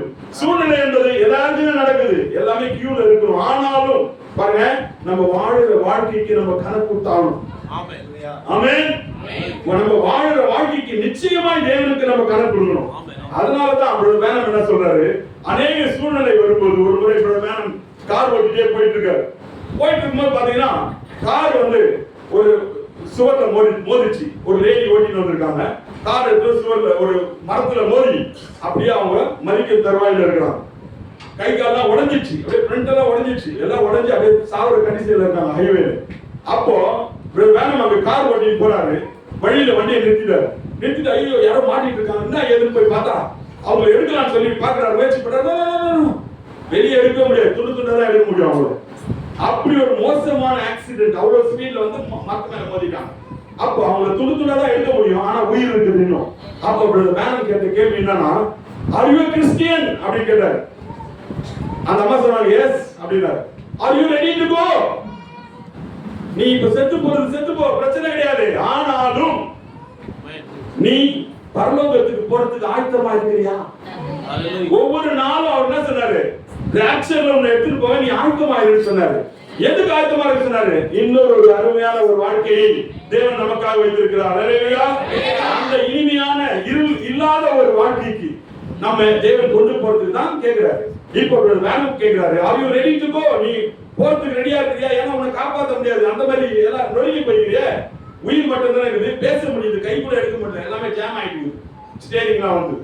அப்போ அவங்க சொல்றாங்க எஸ் வேணாம், நான் ரெடியா தான் இருக்கேன், ஆனா இன்னும் என்னை ஒப்பு கொடுத்துறேன், தேவன்கிட்ட மட்டும் என்னை ஒப்பு கொடுத்துறேன்னு சொல்லிட்டு கொஞ்சம் எனக்கு டைம் கொடுங்கன்றாங்க. உடனே அவர் என்ன பண்றாரு, காருடைய அந்த பக்கத்துல போய் நின்றுட்டு அவரு ஜெபம் பண்ணிட்டு இருக்காரு, ஆண்டவரே பாவம் அந்த அம்மாவுக்கு உதவி செய்யுங்க, சப்போஸ் வந்து அவங்க ஆயத்தமா இருக்கட்டும், அவங்க பரலோகத்துல வரணும். ஏன்னா நம்ம என்ன வாழ்க்கை வாழுறோமோ அந்த வாழ்க்கைக்கு நம்ம வந்து அக்கௌண்டபிள், கணக்கு கொடுத்தே ஆகணும். அதனால ஒரு சுத்தமான ஒரு வாழ்க்கையை நம்ம வாழணும். நம்ம வாழ்க்கையில் அநேக சூழ்நிலைகள் வரும் தான், அதுல கிறிஸ்துவை நீங்க தேடுறீங்களா, அதான் முக்கியம். இப்போ வேணாம் என்ன பண்ற, பின்னாடி போயிட்டு அந்த அம்மா முன்னாடி போயிட்டு நிக்குது, அந்த அம்மா ஜெபம் பண்றாங்க. ஆண்டவரே என்னை எடுத்துங்க, என் மிஸ்டேக் எல்லாம் எடுத்துங்க, மன்னிச்சிருங்க, இந்த மாதிரி தவறு எல்லாம் செஞ்சுட்டேன் அவங்க அறிக்கை செய்துட்டு இருக்காங்க. பின்னாடி ஜெபம் பண்றாரு, ஆண்டவரே அந்த சகோதரியை காப்பாத்துங்க ஆண்டவரே, உங்க ஒருவரால் தான் முடியும் ஆண்டவரே, எங்களால முடியாது. எத்தனை டாக்டர் வந்தாலும் இப்ப அவளை துண்டு துண்டா தான் எடுக்க முடியும், கட்டி அவளை முழுசா எடுக்க முடியாது. உதவி செய்ய ஆண்டவரே சொல்லி அந்த இருளான நேரத்துல பாருங்க, அவளுக்கு மரணம் தான் சம்பவிக்கணும், அவளுக்கு வேற ஆப்ஷனே கிடையாது. உயிரா இருந்தா இன்னும் மோசம், ஏன்னா வலி எடுத்துட்டே இருக்கும், பாடி நொறுங்கி போனதுனால. அப்ப வேணாம் அங்கிருந்து ஜெபம் பண்றாரு, ஆண்டவரே இந்த சகோதரிக்கு உதவி செய்யுங்கன்னு சொல்லி திரும்புறாரு. அந்த சகோதரி டமால வெளியே வர்றாங்க முழுசா. அல்லேலூயா. எப்படி அவங்க வந்து பாடி சரியாச்சு, எப்படி வெளியே வந்தாங்க, எப்படி டோர் திறந்தது, டோர்லாம் திறக்க முடியாது, ஜாம் ஆயிருக்கு டோர். தேவன் வந்து அற்புதங்களை செய்கிற தேவனா இருக்கிறார். ஆமென். அந்த முடியாது என்ற நிலையிலே இருள் சூழ்ந்த அந்த நேரத்துல அற்புதம் செய்யக்கூடிய மிராக்கிள் வர்க்கிங் காட் வந்து நம் தேவன் தான். அல்லேலூயா. அநேக சூழ்நிலை வழியாக நாம் வந்தாலும் அற்புதத்தை செய்து நம்மை அக்கறையிலே ஒன்றாய் வாழ வைக்க தேவனால் முடியும். ஆமென். அவரோடு கூட நம் நண்பர்கள் கூட நாம் யாராக போய் இருக்கிறது பாருங்க, வெளியாளுங்க யாரும் கிடையாது. நம்ம தான் ஒருத்தர் போய் பரலோக ராஜ்யத்துல தேவன் கூட வாழ போறோம். அப்போ நம்ம எவ்வளவு சிநேகமா இருக்கணும் ஒருத்தருக்கு ஒருத்தருக்கு இருள் சூழ்ந்த நேரம் வரும்போது இன்னொரு சகோதரி அவங்களுக்காக ஜெபிக்கணும். ஒரு சகோதரிக்கு இருள் சூழ்ந்த நேரம் வரும்போது இன்னொரு சகோதரி அவங்களுக்காக ஜெபம் பண்ணணும். அதை பண்ணும்போது என்ன நடக்குதுன்னா ஒருத்தருக்கு உதவி செய்யறோம். கிறிஸ்துவை நம்ம இயேசுவை காட்சியில கொண்டு வரோம். அப்போ நம்ம இருள் ஆன நேரம் முற்றிலுமா முடிந்து தேவன் நம்மை தேவனோடு கூட நாம் நடைபெற முடியும். பாருங்க, பேனம் வந்து ஒரு பெரிய மீட்டிங்ல பேசுறாரு. பேசும்போது சொல்றாரு, அவ்வளவு ஜனங்க இருக்காங்க. அவர் சொல்றாரு, இந்த கூட்டத்துல கூட நல்லா யோசிச்சு பாருங்க, யாருக்கு எப்போ அந்த இருளான நேரம் வரும்ன்றது தெரியாது. அநேகர் இங்க உட்கார்ந்துட்டு இருப்பீங்க. பிரதர் பேனம் சொல்றாரு, அது பெரிய கூட்டம். அந்த கூட்டத்துல சொல்றாரு, அநேகர் இங்க உட்கார்ந்துட்டு இருப்பீங்க, ஆனா உங்களுக்கு கேன்சர் வியாதி இருக்கும், உங்களுக்கு தெரியாது. ஒருவேளை உங்களுக்கு டிபி வியாதி இருக்கும், உங்களுக்கு தெரியாது. அநேகம் உங்களுக்கு ஹார்ட் அட்டாக் இன்னும் ஒரு வாரத்துல வரப்போது உங்களுக்கு தெரியாது. இல்ல நாளைக்கே கூட யாரும் முடியாம போயிடலாம், தெரியாது. இப்படி நம்முடைய எதிர்காலம் தெரியாம நம்ம வாழ்ந்து கொண்டிருக்கிறோம். அப்போ நம்ம என்ன செய்யணும்னா ஜாக்கிரதையா வந்து நம்ம ஆயத்தமா வச்சுக்கணும். தேவன் கிட்ட எந்த நிமிஷமும் அது நம்ம போறதுக்கு எப்பவுமே வந்து நம்ம ஆயத்தமா வைக்கணும். அப்படி ஆயத்தமா இருக்கிறவங்க மட்டும்தான் ராப்சர்ல வந்து உள்ள போக முடியும். ஆமென். இல்லன்னா ராப்சர்ல போக முடியாது. நீங்க ஆயத்தமா இல்லாம எனக்கு வயசு சின்னதுதான், நான் 20 வயசு ஆகுது, நான் 50 வயசுல திரும்பிக்கிறேன், அது வரைக்கும் நான் உலகத்தை அனுபவிக்கிறேன்னு நினைச்சீங்கன்னா உங்க ஃபர்ஸ்ட் ஆஃப் ஆல் உங்க எண்ணம் வந்து ராங். நீங்க தேவனுடைய வித்தையே கிடையாது. உங்களை தேவன் ரட்சிக்கவே இல்லை. ஏன்னா நீங்களும் நானும் மனிதர்களை ஏமாற்றலாம், ஆனா தேவனை ஏமாற்ற முடியாது. ஏன்? உங்களுடைய எண்டு வரைக்கும் தெரியும், உங்களுடைய வாழ்க்கையின் முடிவு வரைக்கும் தேவனுக்கு தெரியும். அதனால நீங்க என்ன செய்ய வேண்டும்னா தேவனை அனுதினமும் முதன்மையா வைத்து அவரை ஆராதித்து அவரை சேவித்து உங்களுக்கு அவருக்கு இருக்கிற ஃபெலோஷிப்பை நீங்க ரினியூவல் பண்ணிட்டே இருக்கணும். ஒவ்வொரு நாளும் ரினியூவல் பண்ணணும். பாருங்க, போன 2 வாரத்துக்கு முன்னாடி செய்தி கேட்டேன். தானியேல் வந்து 3 வேளை வந்து ஜெபம் பண்றான். எத்தனை வேளை? 3 வேளை ஜெபம் பண்றான். ஆனா நான் கூட அப்படி பண்றது இல்லை. நானே வந்து என்ன பண்ணுவேன்னா காலையிலயும் மாலையிலயும் நைட்லயும் மட்டும் ஜெபம் பண்ணுவேன். சில நேரத்தில் நைட்ல கூட மிஸ் ஆகிடுங்க, போயிட்டு லேட்டா வந்து அப்படி தூங்கிடுவோம்னு வச்சுங்க. இப்படிதான் இருந்தது. ஆனா செய்தியை கேட்ட உடனே அது நம்மளுக்கு ஒரு உறுத்துதலை கொண்டு வருது. ஆமென். அது எதனா ஒண்ணு நம்மள செய்யணும், அதுதான் செய்தி. நம்ம கேட்கிற செய்தி நம்மள எதனா ஒண்ணு மாற்றணும். உடனே நான் இப்ப மத்தியானத்துல என்ன பண்றேன், ஆண்டவரே இது மத்தியான நேரம், இந்த நேரம் கொஞ்ச நேரம் ஜெபம் பண்றேன் ஆண்டவரே இடத்துல இருந்து. இப்பதான் நான் என்ன மாத்தின்னு வரேன். 3 வேளை நானும் ஜெபிக்க ஆரம்பிக்கிறேன். ஏன் சொல்றேன்னா இப்போ எதெல்லாம் சத்தியம் நம்ம பார்க்கணுமோ, எதெல்லாம் நன்மைக்கு ஏதுவானதோ அதை நம்ம நாடி நம்ம தேவனுக்கு சரியான ஒரு ஆராதனை செய்ய அழைக்கப்பட்டிருக்கிறோம். ஆமென். அதுபோல நம்முடைய காரியங்கள் எப்போது நமக்கு இருளான நேரம் வரும் என்பது நமக்கு தெரியாது. அதனால நம்ம ஜாக்கிரதையா நம்முடைய வாழ்க்கையை நடத்தணும். எப்பவுமே நீங்க கிறிஸ்துவோடவே இருந்தீங்கன்னா இருளான நேரத்துக்கு வாய்ப்பே கிடையாது. பாருங்க, அதுக்கு தேவன் சோதனையே தரமாட்டாருன்னு இல்ல. கிறிஸ்தவனா பிறந்த ஒவ்வொருவனுக்கும் கன்ஃபார்மான சோதனை உண்டு. ஏன்? அந்த சோதனையில தான் நீங்க யாருன்னு உங்களை நிரூபிக்கணும். பாருங்க, சோதனை நேரத்துல இயேசு கிறிஸ்து நான் செய்ய மாட்டேன் இந்த பார்த்தேன்னு சொல்லி விட்டுட்டு போல. அவரு கீழ்ப்படிச்சு மரணத்தை நமக்காக பரிகரித்தார். அல்லேலூயா. அவர் கீழ்ப்படிஞ்ச அந்த சோதனையான நேரம் அவருக்கு அது ஒரு இருளான நேரம் மாதிரி. ஏன்னா ஜனங்கள் வந்து அவர்கிட்ட அவர் நடந்து போகும்போதே அவருக்கு தெரியும், இன்னும் இத்தனை நாள்ல என்ன எடுத்து போய் சாட்டையால அடிப்பாங்க, காரி துப்புவாங்க, இன்னுமா என்ன அவமானப்படுத்துவாங்க, என்ன வந்து இப்படி எல்லாம் சிலுவையில அடிப்பாங்க, ரத்தம் வரும், வலி இருக்கும், இப்படி எல்லாம் நான் கஷ்டப்படுவேன்றத மற்றவங்களுக்கு தெரியாது, அவருக்கோ முன்னாடியே தெரியும். ஆமென். அவர் எப்படி எல்லாம் கஷ்டப்பட போறாருன்றத முன்னாடியே அறிந்தவர். அவர் அறிஞ்சு அந்த பாட்டுக்கு தன்னை முழுவதுமா ஒப்பு கொடுத்தார். ஏன் கொடுத்தாரு? உங்களை என்னை மீட்கும்படியா. போன வாட்டி நம்ம மெசேஜ் கேட்டோம், குஷ்டரோகத்துக்கும் பாருங்க, குஷ்டரோகத்துக்கு பாவத்துக்கு ரெண்டுக்குமே வந்து பரிகாரமே கிடையாது, மருந்தே கிடையாது. குஷ்டரோகத்துக்கும் கிடையாது, இப்போ வரைக்கும் கண்டுபிடிக்கல. பாவத்துக்கும் கிடையாது மருந்து. ரெண்டுக்கும் ஒரே ஒரு மருந்து தான் இருக்கு, அதுதான் ஆண்டவராகிய இயேசுவினுடைய ரத்தம். நான் உங்களுக்கு சொல்ல போறேன். ஆமென். அந்த இயேசுவினுடைய ரத்தம் தான் பாவத்தையும் கிளியர் பண்ணும். அதுதான் வந்து குஷ்டரோகம். எந்த வியாதி இருந்தாலும் அது சொல்ல பண்ணும். உங்களுடைய வியாதியை உங்களுடைய பாவத்துக்காக மட்டுமல்ல, உங்களுடைய வியாதிக்காகவும் ஆண்டவராகிய இயேசு சிலுவையில் மறைத்திருக்கிறார். அவருடைய அந்த டார்க் ஹார், அந்த இருளான நேரத்தை அவர் அறிஞ்சிருந்தார். அறிஞ்சே அவர் நமக்காக ஒப்பு கொடுத்தார். பாருங்க, அதே மாதிரி நம்ம வாழ்க்கையில அநேக இருளான நேரங்கள் வருது. அது எப்போ வரும்ன்றது நமக்கு தெரியாது. நம்ம ஆயத்தமா இருந்து நாம் காரியங்களை செய்வதா இருக்கிறோம். யோபு 1ஆம் அதிகாரம்.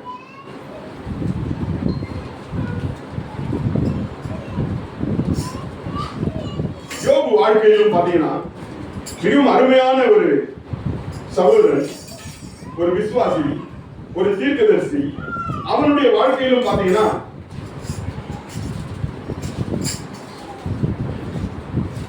ஒரு இருளான நேரம் வந்தது. பாருங்க, பின்பு ஒரு நாள் யோபுடைய 1ஆம் வசனம் பாத்தீங்க.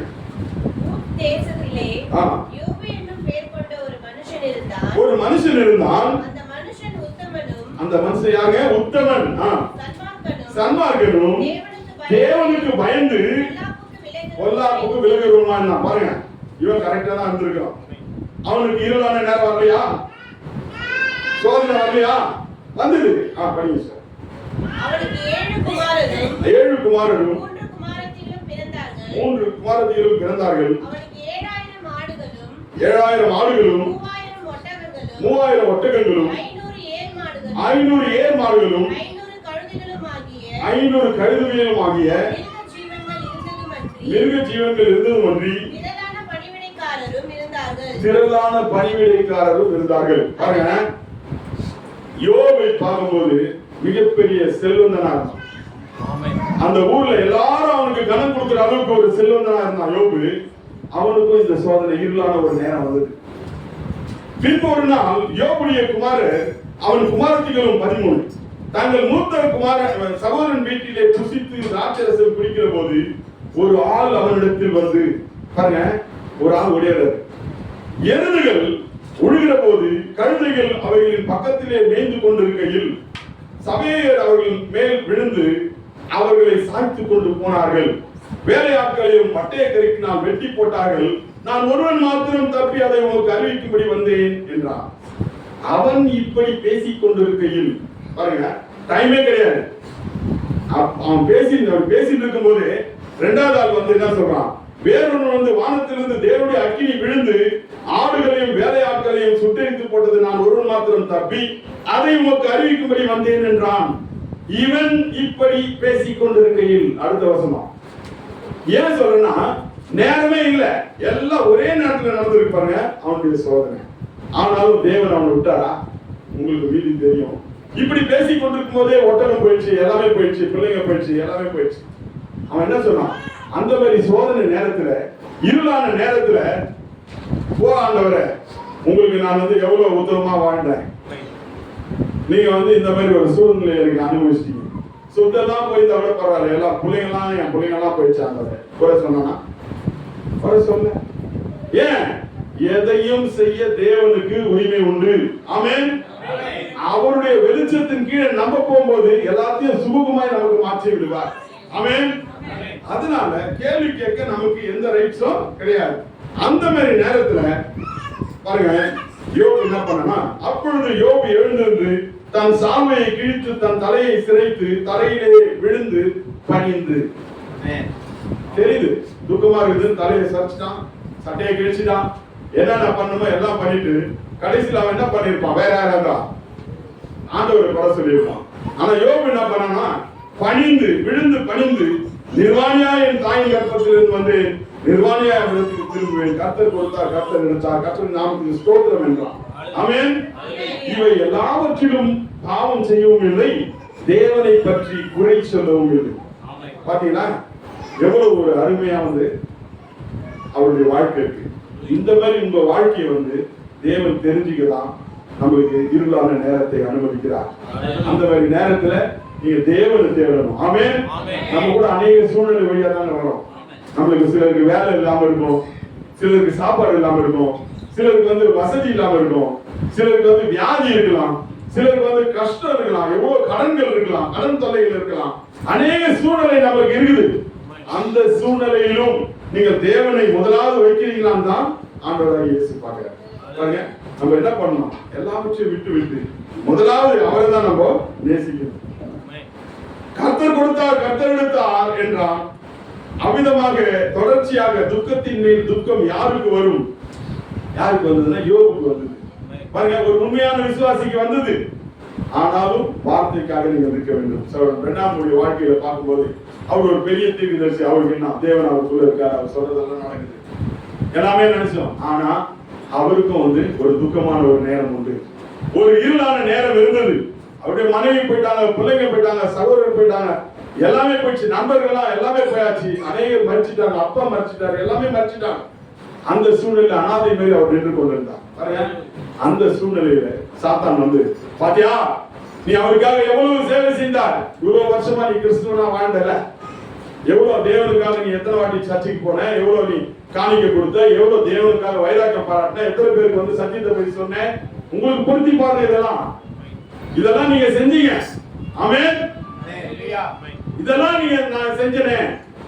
இந்த மாதிரி வந்து இந்த சூழ்நிலை வந்து தேவன் வந்து இப்படி பண்ணிட்டார் பாருங்க அப்படின்னு சொல்லி சாத்தான் வந்து உங்களுக்கு விரோதமா வந்து கேட்க முடியும். வேணாம் விரோதமா அந்த இருளான நேரத்துல வந்து கேட்ட போது அவரும் வந்து மாம்ச சிந்தைக்கு வந்து செவி கொடுக்கல. மாம்ச சிந்தை வந்து சாத்தான் சொல்றது கரெக்ட்ன்ற மாதிரி இருக்கான். வேணாம் சொல்றாரு, சிந்தையில நீங்க செய்தி எடுக்கக்கூடாது, சிந்தையில செய்தி எடுக்கக்கூடாது, இருதயத்தில் இருக்கணும். ஆமென். இருதயத்தின் நிறைவுதான் வாய் பேசணும், சிந்தையில இருந்து பேசக்கூடாது. அதனால வேணும் சொல்றாரு, சாத்தான் சொன்னதை கேட்டா ஆமா அது கரெக்ட்னு தான் என் சிந்தை சொல்ற அளவுக்கு இருந்துதான். ஆனாலும் உள்ளுக்குள்ள இருந்த அந்த வெளிச்சம், அல்லேலூயா, அந்த இருளான நேரத்துல அப்படியே தோய்ந்து போயின நிலையில சரியா கூட சாப்பிடல மனுஷன், துக்கத்துல இருந்த நேரத்துல உள்ளுக்குள்ள இருந்து ஒண்ணு பேசிச்சு. என்னது? அவர் என்னை கொன்று போட்டாலும் நான் அவரை சேவிப்பேன் என்று சொன்னது. அல்லேலூயா. அது என்ன சூழ்நிலையா இருந்தாலும் சரி நான் அவரை சேவிப்பேன் அப்படின்னு சொல்லி உள்ளுக்குள்ள இருந்து சொல்ல வச்சது. இருதயத்தின் நிறைவு வாய் பேச வச்சது சாத்தான் ஓடிட்டான். ஏன்? பேசுறவர் வந்து தேவன் அவருக்குள்ள இருந்து. அல்லேலூயா. அந்த மாதிரி இருள் நேரத்தில் உங்களுக்காக பேசக்கூடிய ஒருவர் இருக்கிறார். உங்க மைண்ட் சொல்லும், என்ன இப்படி இருக்குது, சரி நம்ம இந்த வாரம் சர்ச்சைக்கு போவானா, சூழ்நிலை எப்படி இருக்குது, இல்ல இப்படி அப்படி லேட்டா போலாம், கொஞ்ச நேரம் கழிச்சு போலாம், இல்ல வேலைக்கு போலாம். No no no no no. முதலாவது தேவனை தேடணுங்க. நீங்க ஞாயிற்றுக்கிழமையே தேவனுக்குன்னு ஒதுக்கணும். இல்லைன்னா உங்க பாக்கெட்ல நீங்க சம்பாதிச்சு போடுற பணம் ஓட்ட பாக்கெட்ல விழுணும்னு சொல்லி வேத வசனம் இருக்குது. ஓட்ட பாக்கெட்ல போற மாதிரி போயிடுமா, எக்ஸ்ட்ரா செலவு வந்துடும், வேற ஒண்ணும் இல்ல. இது எல்லாத்தையும் தேவன் கண்டிப்பா வந்து உங்களுக்கு நன்மைக்கு எதுவா அவர் செய்து கொடுப்பார். நீங்க தேவனுக்காக தியாகம் பண்ணும்போது தேவன் கண்டிப்பா தியாகம் பண்ணுவார். அவர் என்ன சொன்னாரு? 6 நாள் வேலை செய்யுங்க, 7வது நாள் வேலை செய்யாதீங்கன்னு சொன்னாரா? 6 வருஷம் விதைங்க, 7வது வருஷம் விதைக்காதீங்க. அப்ப விதைக்காம எப்படி சாப்பிடுறது? ஒரு பெரிய பண்ணை வியாபாரி இருக்கான், பண்ணை ஒரு பெரிய நிலம் இருக்கு, அவன் என்ன பண்ணுவான், எக்கச்சக்கமா அந்த பிசினஸ் பண்ணி 6 வருஷமா அவன் சம்பாதிச்சிருப்பான். இஸ்ரவேல்ல சொல்றேன், அவனுக்கு நிறைய ப்ராஃபிட் வந்திருக்கும், அவன் 7வது வருஷம் உட்கார்ந்து சாப்பிட முடியும். ஆனா வேலைக்கு போயிட்டு வந்தான்ல, மண் வெட்டி வெட்டினான், அவனுக்கு எங்க போறது? 7வது வருஷம் ஒரு வருஷம் பூரா சாப்பிடணும், எங்க சாப்பிடுவான்? தேவன் தப்பாவா சொன்னாரு? இல்லை, 7வது வருஷம் தானா விளையுமா. ஆமென். நீ எதுவுமே பண்ண வேணாம். 7வது வருஷம் நீ எதுவுமே பண்ண வேணாம். நிலத்தை அப்படியே விடுன்றாரு. உனக்கு வேண்டிய ஆதாரம் தானா விளையும்ன்றாரு. அதுதான் இஸ்ரவேல்ல தேவன் கொடுத்த வாக்கு. ஹல்லேலூயா. அதை போய் நீ எடுத்து ஒரு வருஷம் முழுவதும் சாப்பிடலாம். பாருங்க, அந்த விதமா வேலை செய்யறவன் கூட அதை சாப்பிடலாம். ஏன்? அந்த நிலத்துல அவன் தானே வேலை செய்யலாம். சோ அதனால தேவன் சொன்னாரு, நிறைவேற்றினரா இல்லையா? அவர் தன்னுடைய வார்த்தையை காத்துக்கொள்ள அவர் தேவனா இருக்கிறாருங்க. அவர் நிச்சயமா தன்னுடைய வார்த்தையை காத்துக்கொள்ள அவர் தேவனா இருக்கிறாரு. அதனால நீங்க சண்டே என்ன பண்ணக்கூடாதுன்னா, சண்டே நீங்க தேவனுக்கு ஒதுக்கணும். அது கர்த்தருடைய நாள். அதுல நீங்க எடுக்கவே கூடாது. அதை எடுத்துட்டீங்கன்னா உங்களுக்கு தான் நஷ்டம்.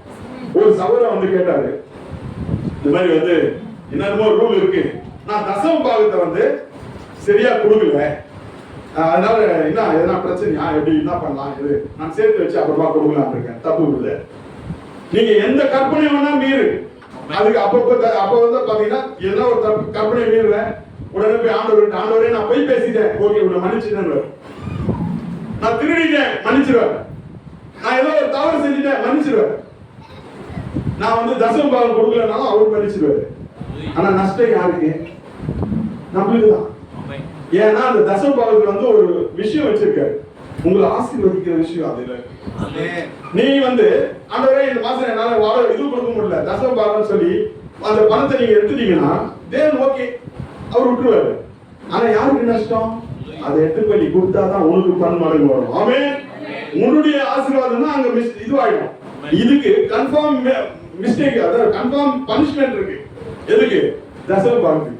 இதையும் தேவன் மன்னிச்சிருவாரு. அவர் முடிச்சிச்சு. அவர்கள நீ தசம பாகம் கொடுக்கல, நான் உன்னை ஆசீர்வதிக்கல, முடிஞ்சு போச்சு. ஆனா நஷ்டம் யாருக்கு? நம்மளுக்கு. நம்மளால வாழவே முடியாது அதுக்கப்புறம். அதனால ஒரு சகோதரர் இந்த மாதிரி கேட்டார். இந்த மாதிரி கேட்கும்போது நான் அப்படி சொன்னேன், அதனால நீ தசம பாகத்தை கரெக்டா ஆண்டவர்கிட்ட கொடுத்துருப்பா. உனக்கு எவ்வளவு கொடுக்கணுமோ அதை தேவனிடத்துல கொடுத்துனியாதான் அந்த வருஷம் மாசம் பூரா உனக்கு நஷ்டம் வராம இருக்கும். நஷ்டத்தெல்லாம் அவர் காப்பாத்தி உனக்கு நன்மைக்கு எல்லாம் தேவன் செய்வாரு. அதனால அவருக்கு சரி அப்படின்னு சொல்லியிருக்கேன். அதனால இப்போ 1 யோவான் 11ஆம் அதிகாரம், யோவான் 11ஆம் அதிகாரம். மரியாளும் அவள் சகோதரியாகிய மார்த்தாளும் 13 வசனம். இயேசுவானவர் அவருடைய மரணத்தை குறித்து அப்படி சொன்னார். அவர்களோ நித்திரை செய்து இளைப்பாறுதலை குறித்து சொன்னார் என்று நினைத்தார். இது என்ன வசனம் நீங்க வாசிக்கிறீங்க? இப்போ மரியாளும் அவர் சகோதரியாகிய மார்த்தாளும் இருந்த பெத்தானியா கிராமத்தில் உள்ள லாசர் என்னும் ஒருவர் வியாதிப்பட்டு இருந்தான். இது முதல் வசனம்.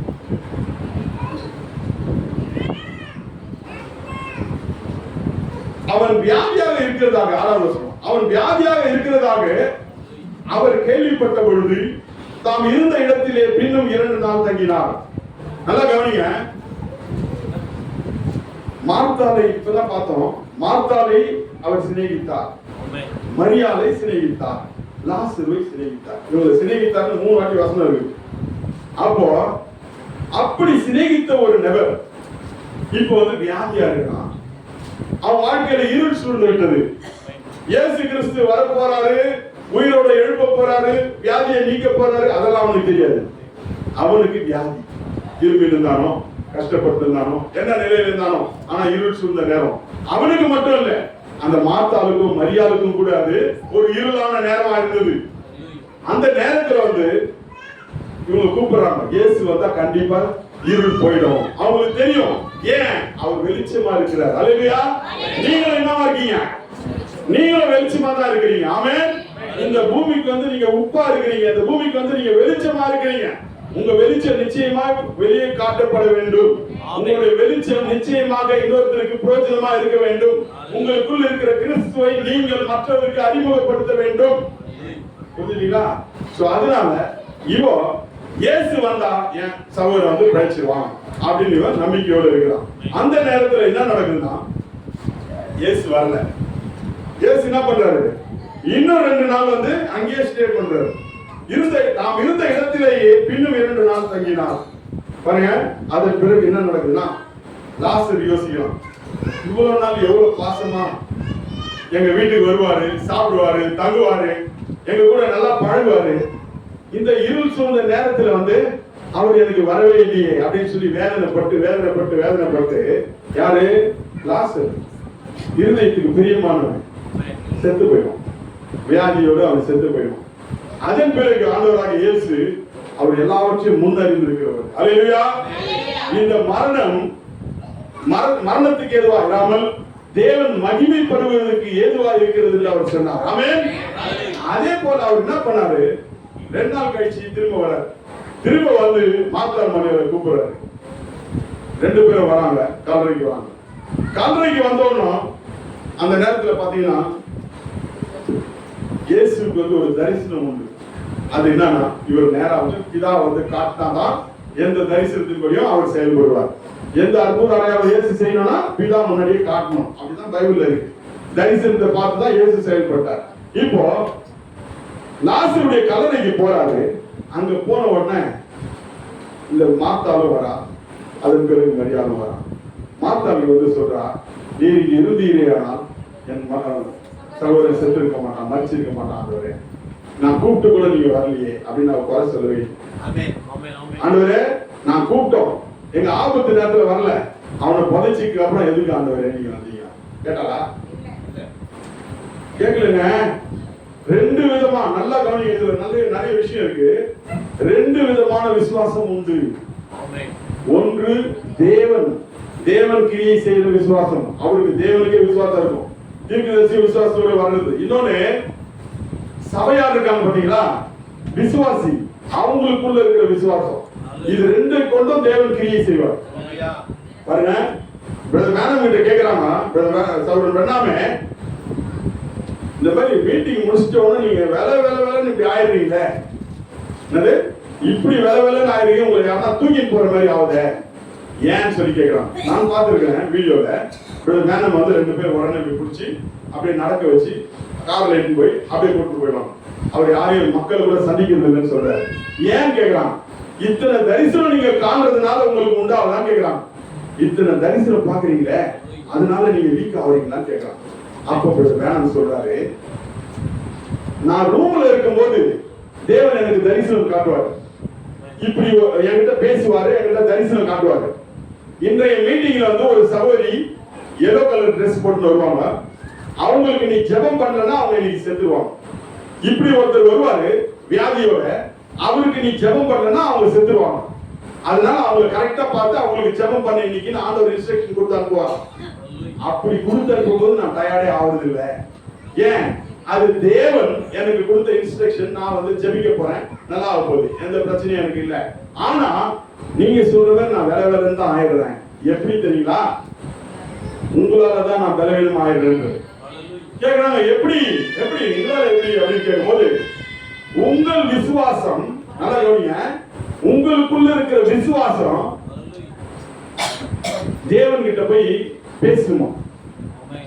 எப்படின்னு கேளுங்க. தரிசனம் ஃபர்ஸ்ட் எப்படி வருதுன்னு சொல்லிட்டு இதுக்கு நான் வரேன். உங்களாலதான் நான் பலவீனம் ஆகிறேன் ப்ராஃபட் சொல்றாரு. அதுக்கு முன்ன தரிசனம் எப்படி வருதுன்னா,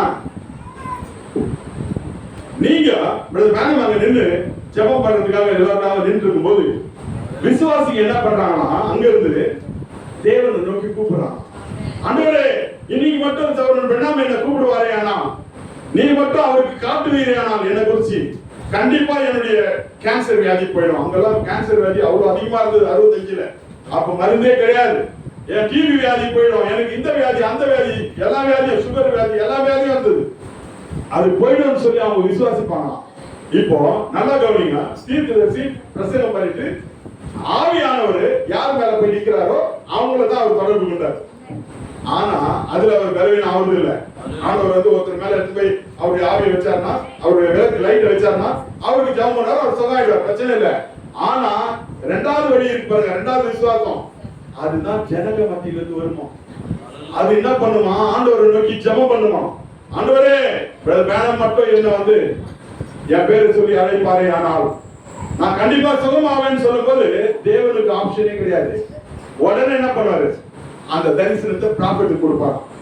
பாருங்க, அவங்களை குறிச்ச தரிசனத்தை ப்ராஃபிட் கொடுக்கும் போது சொல்றாரு, இப்பதான் நான் பலவீனமாவேன். ஏன் அவங்களை குறிச்ச இதுவெல்லாம் எனக்கு தேவன் காட்டுவாரு, நான் பார்ப்பேன். அப்பதான் என்னால சொல்ல முடியும், அந்த சகோதரி வந்து இந்த வியாதியோடு இருக்காங்க, இந்த பிரச்சனையோடு இருக்காங்க, இவங்களுக்கு இந்த ஊர்ல இருந்து வராங்க, இந்த பேர் இவங்களுக்கு இது அதுன்னு சொல்லிட்டு பிரதர் மேனம் சொல்லும் போது அங்கதான் பாத்தீங்கன்னா தேவன் என்ன பண்றாரு, பிரதர் மேனம்க்கு இன்ஸ்ட்ரக்ஷன் அனுப்புறாரு, அவங்க பேர் இது ஊரு அத அவர் சொல்றாரு. அப்போ அங்க சொல்லுவாங்க. இப்போ முதல் முறை பிரதர் மேனம் ஆண்டவராகிய இயேசு ஒரு மனுஷன் மேல போய் நிக்கிறாருன்னா இவருக்கு பலவீனம் ஆகல. ஏன்? அது தேவன் அவங்க மேல நிக்கிறார், தேவன் சொல்ல பண்ணுவார். இப்போ விசுவாசம் என்பது பிரதர் மேனம் கூப்பிட்டது இல்ல, அவங்க தேவனை கூப்பிட்டது. அந்த விசுவாசம் போய் கதவு தட்டுமா, தேவனை தட்டுமா? தேவனால விசுவாசத்துக்கு முன்பாக அவர் வேற எதுவும் செய்ய முடியாது. விசுவாசி எதை கேட்டாலும் அவர் செய்துதான் ஆவாரு. ஏன்? அது விசுவாசத்தின் அடிப்படையில வந்திருக்கு. ஆண்டவராகிய இயேசு கிட்ட அந்த குருடர் நின்று நிற்கும் போது அவர் என்ன சொல்றாரு, உன் விசுவாசத்தின் படியே உனக்கு ஆக கடவுள் பாருங்க. ஏன்? ஏன்னா ஒண்ணும் பண்ண முடியாது, அவன் விசுவாசிட்டான், ஆண்டவர் மேல நம்பிக்கை வச்சுட்டான், அதை மாற்ற முடியாது அவரால், அவர் அதை செஞ்சுதான் ஆகணும். பாருங்க, அதனால அந்த விசுவாசத்துக்கு தேவன் கனம் கொடுக்கிறவரா இருக்கிறார். இன்னைக்கு எத்தனை பேர் நாம் விசுவாசத்தோட இருக்கிறோம்? அந்த விசுவாசத்தை தேவன் இன்றைக்கு நேரத்துக்கு வைக்கல. உங்களுக்கு உலக தோட்டத்து உண்டாகவே உங்களுக்கு அந்த விசுவாசத்தை தேவன் வச்சிருக்கிறார். ஆமென். பாருங்க, அந்த பெரும்பாடு உள்ள ஸ்திரியை குறித்து இதே செய்தி சொல்றாரு. அந்த பெரும்பாடு உள்ள ஸ்திரீ ஆண்டவராகிய இயேசுக்கே தெரியாது. நேரா போய் என்ன பண்ணா, நான் அவருடைய வஸ்திரத்துக்கு ஓரத்தை தொட்டா போதும்னு சொல்லிட்டு போய் தொட்டா சொல்லாயிட்டா. இயேசு வீக் ஆயிட்டார். ஒரே ஒரு சுகம் பண்ணதுக்கு ஆண்டவராகிய இயேசு வீக். என்னை யார் தொட்டது? வல்லமை என்னிலிருந்து புறப்பட்டதை அறிந்தேன் அப்படின்ற அவர் வீக் ஆயிட்டார். ஒரு இது பண்ணதுக்கு அவர் தேவன், ரெக்கவர் ஆயிடும். அவருடைய வல்லமை கொஞ்சம் கிடையாது, ரெக்கவர் ஆயிடும். வேணும் சொல்றாரு, அநேக தரிசனங்களை கண்டு உங்களுக்காக நான் ஜெபம் பண்ணும்போது நான் பலவீனம் அடைஞ்சிடுறேன். அங்க நிக்கும் போது எனக்கு அது எந்த பாதிப்பும் இல்லை, அதுல இருந்து நான் வெளியே வரும்போது நான் ரொம்ப பலவீனம் அடைஞ்சிடுறேன். எப்படின்னு கேட்டீங்கன்னா, அது பரலோகத்துல இருந்து பூலோகத்துக்கு வர மாதிரி, பரலோக கண்டிஷன்ல இருந்து பூலோக கண்டிஷனுக்கு வர மாதிரி. வெளியே இருந்து நம்ம இங்க வரும்போது உலகத்தின் கண்டிஷன்ல இருந்து பரலோக கண்டிஷனுக்கு நம்ம வர மாதிரி. பாருங்க, அந்த மாதிரி ஒரு டைமென்ஷன் சேஞ்ச் மாதிரி ஆகும். அதனாலதான் அங்க இருக்கிற வரைக்கும் எந்த பலவீனமும் தாக்குறது இல்லை. ஆனா வெளியே வரும்போது அந்த பலவீனோட உலகத்துல தாக்குது. அதனால வேணும் சொல்றாரு, இந்த தரிசனங்கள் கண்டு அவர் மிகவும் பலவீனம் அடைஞ்சிடுறாரு. வேணும் சொல்றாரு. பாருங்க, இப்போ இந்த லாசரஸுடைய வாழ்க்கை விஷயத்துல பார்க்கும்போது இருள் சூழ்ந்து விட்டது. குடும்பம் முழுவதும் இருளா இருக்கு.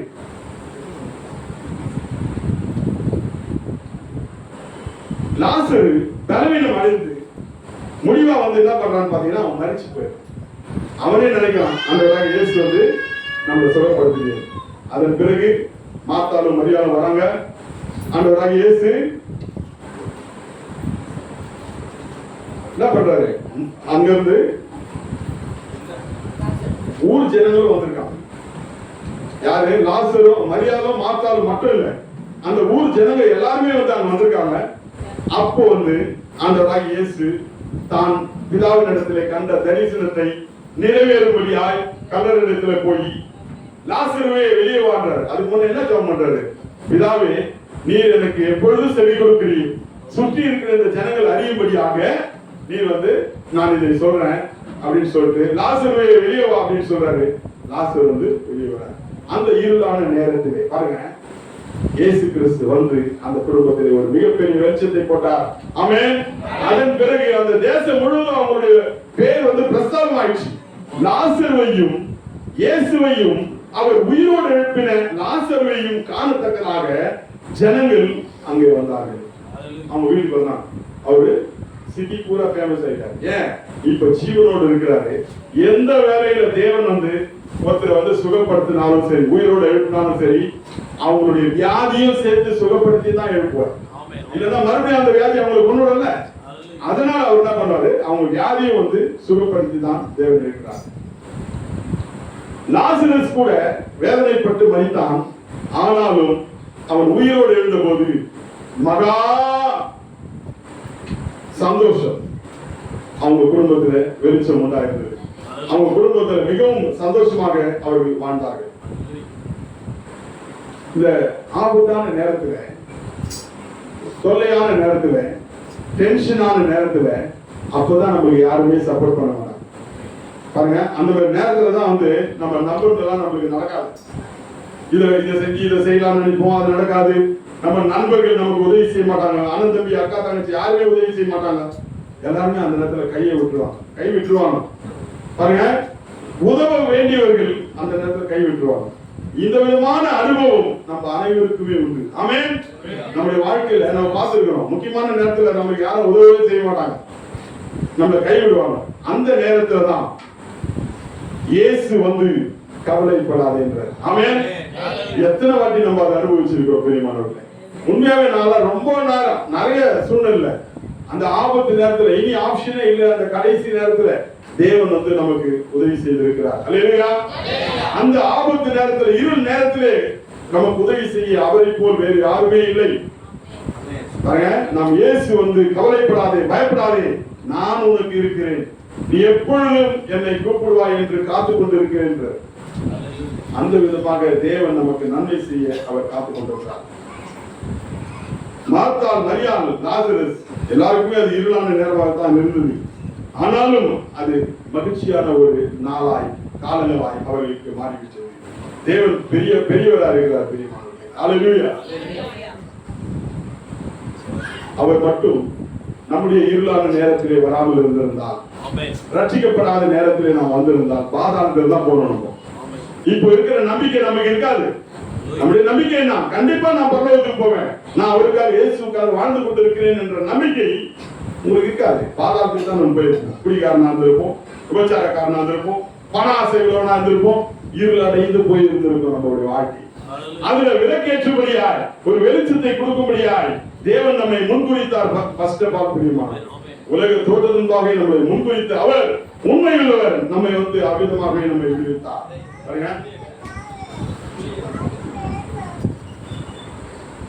ஒவ்வொரு சூழ்நிலையிலும் நமக்கும் ஒரு விஷன் உண்டு, ஒரு தரிசனம் உண்டு. நம்ம தரிசனம் என்ன? தேவனை காண்போம். இன்னும் ரொம்ப நாள் இல்லை, ரொம்ப சீக்கிரம் நம்ம வந்து போய் காண்போம். அந்த நாளுக்காக நாம் காத்துக் கொண்டிருக்கிறோம். அந்த தரிசனத்தின் நாளுக்காக நாம் காத்துக் கொண்டிருக்கிறோம். ஆமென். நிச்சயமாக நாம் போய் அங்கே சேருவோம். பிரியமானவர்களே, நம்மை காக்க தேவன் போதுமானவராக இருக்கிறார்.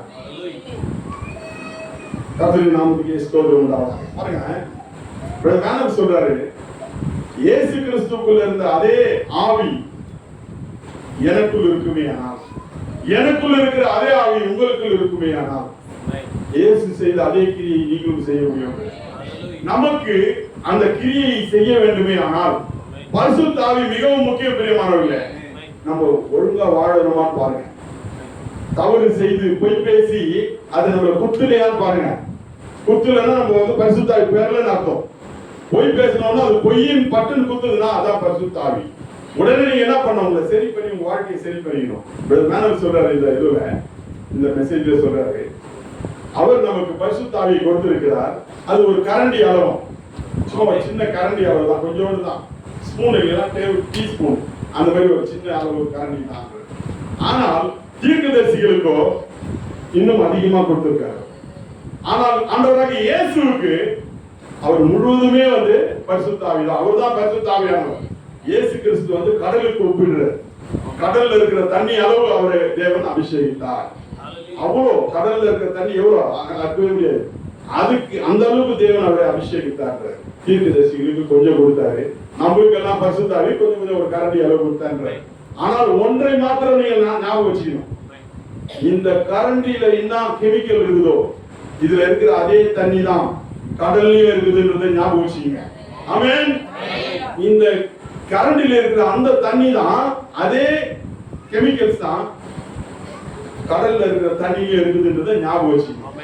இயேசு கிறிஸ்துவால மரித்தவனை எழுப்ப முடியுமே ஆனால் அதே ஆவியை பெற்ற நீங்களும் எழுப்ப முடியும். ஆமென். இயேசு கிறிஸ்துவால் வியாதியை உடனடியாக சுகப்படுத்த முடியுமே ஆனால் உங்களாலும் அது நிச்சயமாக செய்ய முடியும். உங்க பிரச்சனைக்கெல்லாம் ஒரு முடிவு வரணும்னு சொல்லி நீங்க முடிவு எடுத்து இயேசு கிறிஸ்து பண்ண போய் அவங்க தலைமையில கை வச்சு உன் பிரச்சனையெல்லாம் நீங்கிச்சு போன்னு சொல்றாருன்னா அதே கெமிக்கல்ஸ் உங்ககிட்ட இருக்கு. ஆமென். இது வேற தண்ணி இல்ல, உங்ககிட்ட இருக்கிறதும் அதே வாட்டர் தான், சேம் வாட்டர். கடல்ல அளவுதான் கம்மி. அப்போ உங்களாலையும் அதை நிச்சயமாக செய்ய முடியும். ஆமென். அப்படியானால் நீங்கள் என்ன செய்ய வேண்டும்? இயேசு கிறிஸ்துவை போல் ஒரு வாழ்க்கையை நீங்கள் வாழ வேண்டும். இயேசு கிறிஸ்து செய்த எல்லாவற்றையும் நீங்கள் செய்ய முடியும். ஆமென்.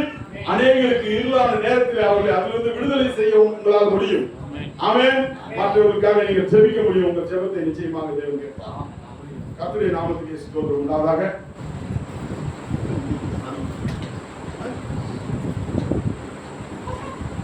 கர்த்தருடைய நாமத்துக்கு ஸ்தோத்திரம் உண்டாவதாக. நாம் கடைசியாக